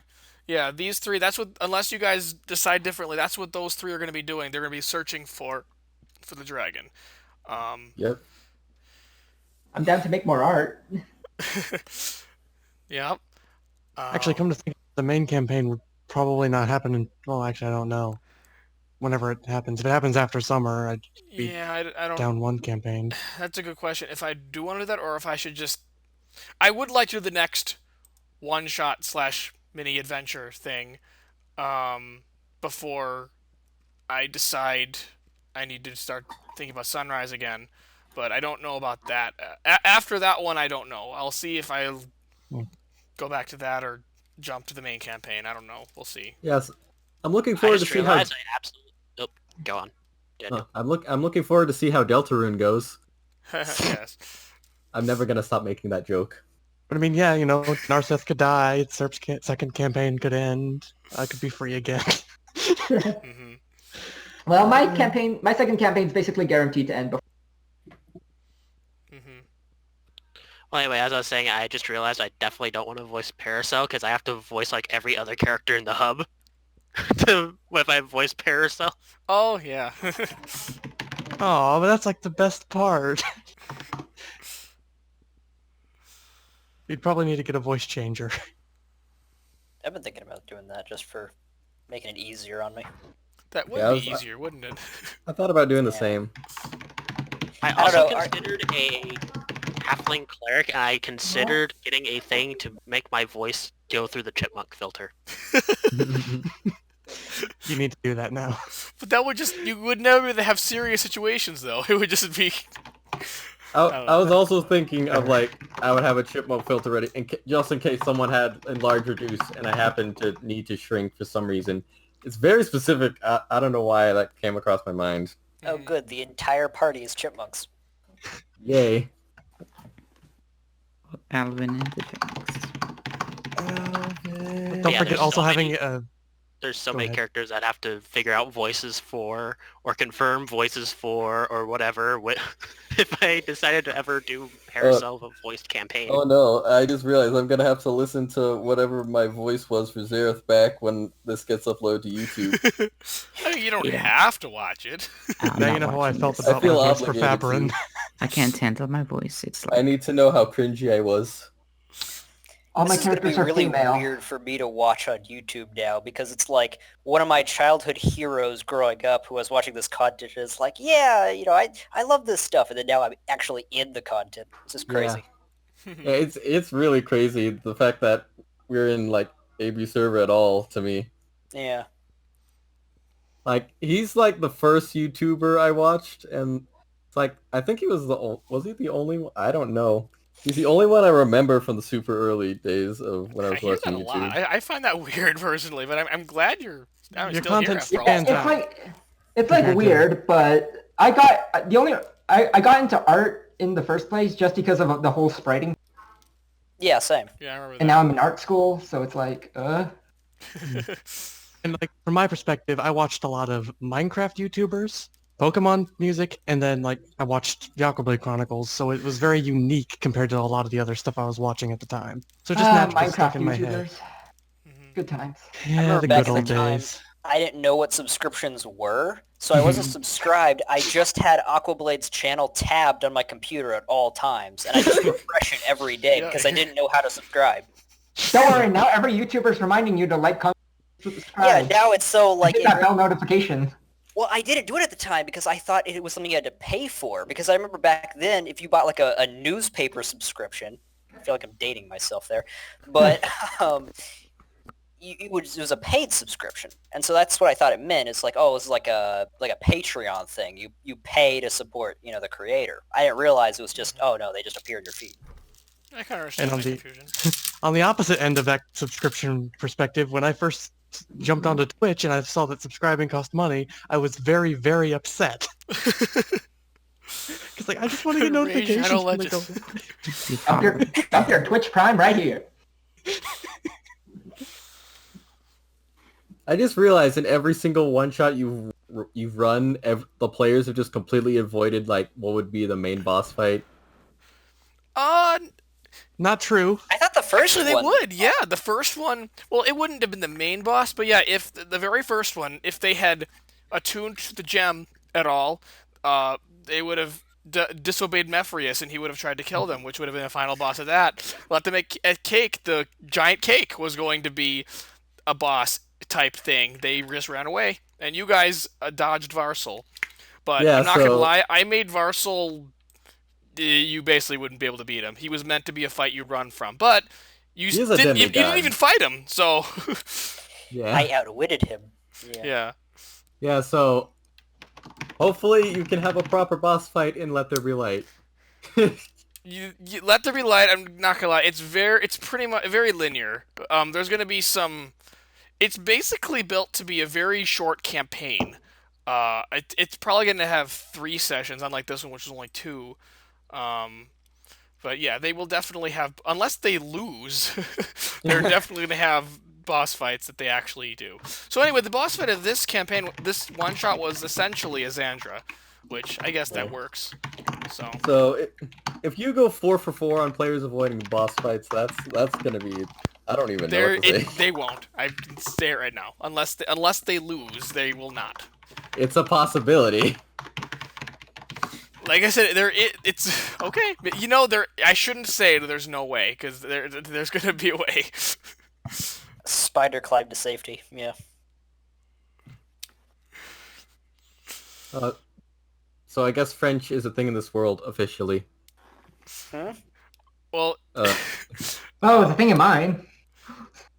basically, I think Minnette asked me what accent Blanadorians would speak in. I was like, I have no idea. I never thought about that. I guess they're really smart, so they probably think of themselves as they just really highly themselves. They're probably very pompous, and okay. so French is what he thought. So. Well. So, Minnette, do you naturally have that, like, French accent, or is that something you did for the game? I was trying to figure that out. Something I did for the game, but I can slip into it because my family's half French. Okay. Because I was if like... I ever... Sorry, go ahead. You can I guess if I ever play Xerith again, I have to do it with a French accent now. No, you don't. It's not canon that every Verdant Blanador has to speak with a French accent. I know. The societies with the upper crust, especially in like Renaissance and medieval times, the upper crust speak with a completely different accent. So in my mind, this was like an accent of the upper crust of Blanador. Mm-hmm. Fair enough. Okay. And I'm just a vagrant anyway, so it works. I just realized Let Them Eat Cake was also French inspired for the French Revolution, and yeah. This world is astoundingly French. Vive la France! Oops. The rations for the next campaign are just going to be baguettes. Yes. Do that, please. Just put a baguette somewhere in there. Hide it in the background art.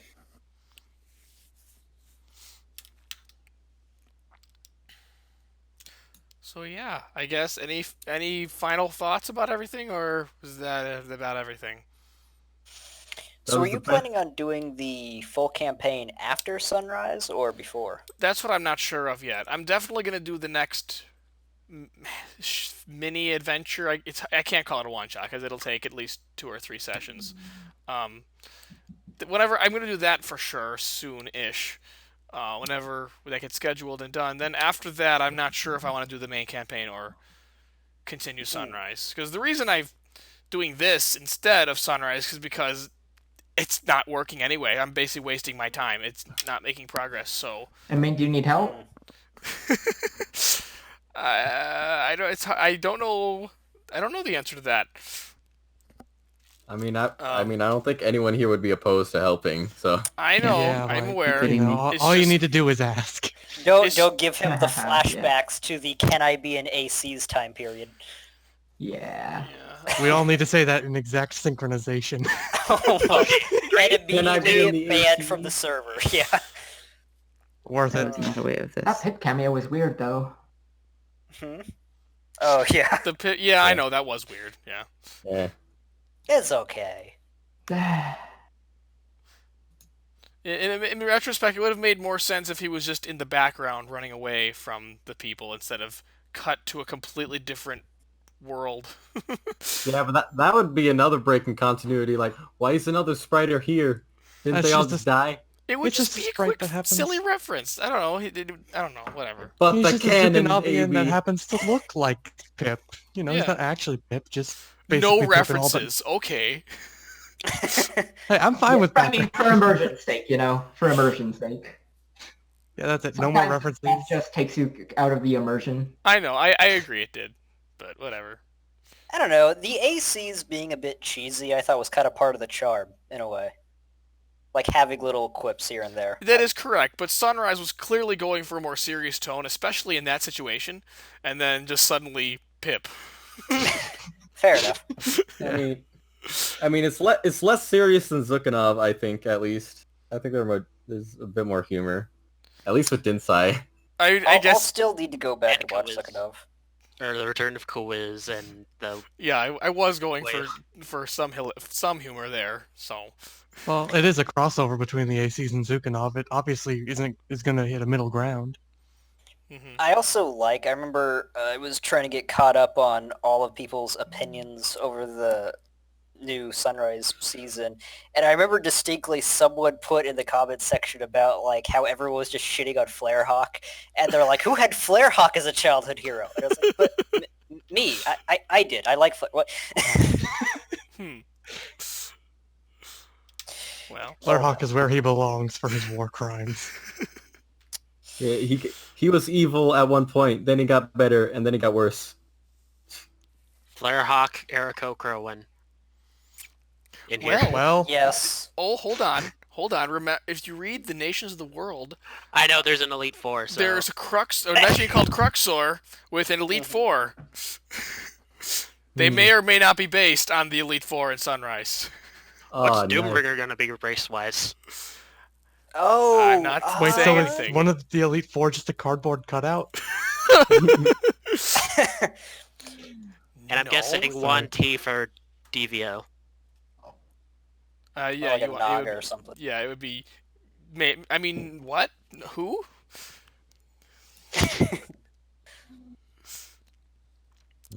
But yeah.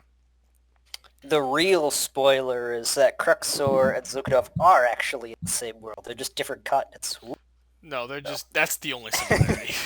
I Because I like to reuse names, if you couldn't tell, with Yeah. everything. Yeah, that's understandable.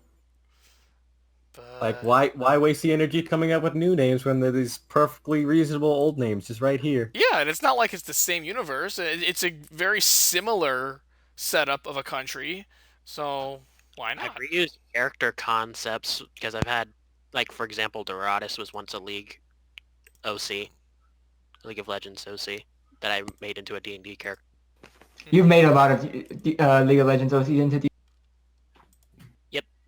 And then I made a bunch more D&D concepts.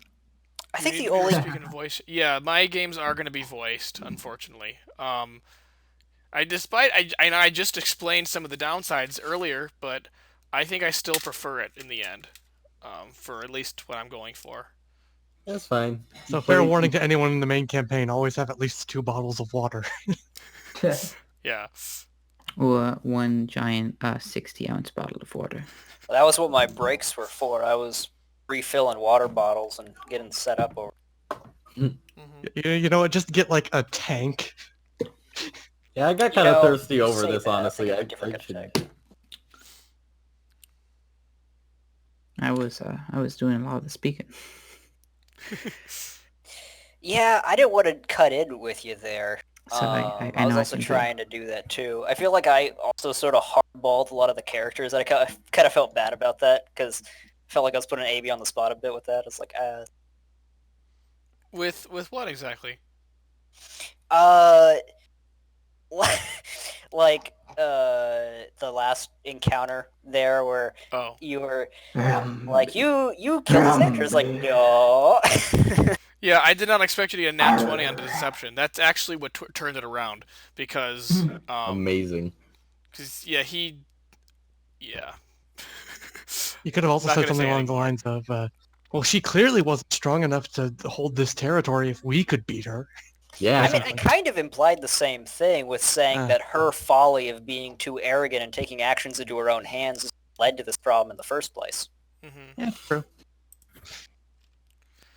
Oh, also, everyone needs to send a short description of their character to Magma so he can add them to the character archives. Yeah. Yeah, like a Oh, I don't know if I'll do that tonight, but I need to get around to 3-sentence that. at most, or not at most, but like around 3-sentence summary of the character. I As the mean, self-proclaimed secret police of the archives, do it. And I will send you. Or you can see Xandra's portrait from the art here. Do you know the theme I used for that battle by chance? Otherwise, I can get you the link for I it. think it was one of the variations of the second boss theme from Octopath Traveler. That's correct. It was Yeah. the Ophelia version. Mm-hmm. Yeah. I listened to that song a lot when I was working. I don't Yeah, even know that why. song's real good. I've never played Octopath. I used Decisive Battle Me 2 neither. and They Who Govern Reason as my two of my go-to boss battle themes. Magma, I just Nice. copied the short paragraph of my backstory for you. Yep, I saw. Gotcha. I used a Minecraft parody. All of a sudden, people bad guys now. Good is a point of view. I mean, yeah, that's kind of what I was going for too, because my whole thing is like I'm just a sellsword. I'm just a gun for hire, so to speak. I don't necessarily serve anyone. It's just True who neutral. hires me. And I don't know. I didn't. You guys didn't learn too much about Varsal, but I tried to make him like clearly doing something that's kind of bad, but have good reason. I don't know. I tried really hard to make a kind of like it could go either way with whether you think you want to join him or not join him. He's an evil character that people would ally with against the greater evil. Yes, See, that's correct. I was good with that with him. The only thing that I feel like made him too far in the evil to really fill that nice like anti-hero niche is just his treatment of the PCs, where it's like, oh, my minion got impatient, so I'm locking you up in a jail cell again. It's like, well, give me a break, man. Are you hiring me to help you, or are you just treating me as your slave again? Because we had that establishment up front where it's like I could revive you normally and help you, or I could do this thing as a display of power. But that I feel like he leaned too heavily on the display of power part. Yeah, that's true. I mean, he can't be that bad. I mean, he's trying to unite all the nations. I mean, when has AB ever made a story about someone trying to unite the nations that has gone wrong? Oh my god, my plots are all the same. Aquablade warrior did nothing. What about you? I don't know. My favorite piece of, well, it's an anime, but I really like Code Geass in terms of just the dynamics between characters, for trying to find that with anti-hero and sort of defining two sides of a conflict in such a way where you don't really have just one person to root. Both people are doing what they think is right, and they're just at odds with one another. And so it's something I actually look at and point out a lot in works. In fact, I don't know if I could fight it again. I actually wrote an entire 6-page thesis over the defense of Dark Aquablade and that whole section, and its impact on the rest of the characters. Wow.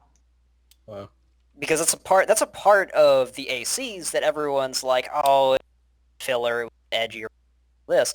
And I was like, no, I think it was actually really important, because I personally think that if you're going to define conflict, the world is ending conflict is good for motivating plot actions, but not for actually building empathy with your audience, because a conflict that large isn't something that you can really comprehend and get at.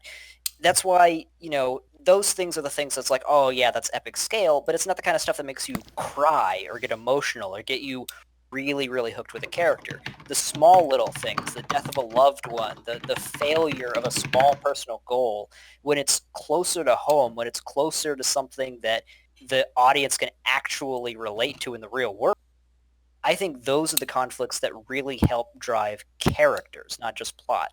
Mm-hmm. And I think that's a section that actually really worked well with. It showed that, yeah, he's the main character, he's the protagonist, but he has points of failure. He's a human being who gets emotional and gets sad and can lash out. It was a humanizing moment, and I thought it was really important going forward. Okay. Am I overthinking everything? Yes, I am. That's who I am. But still.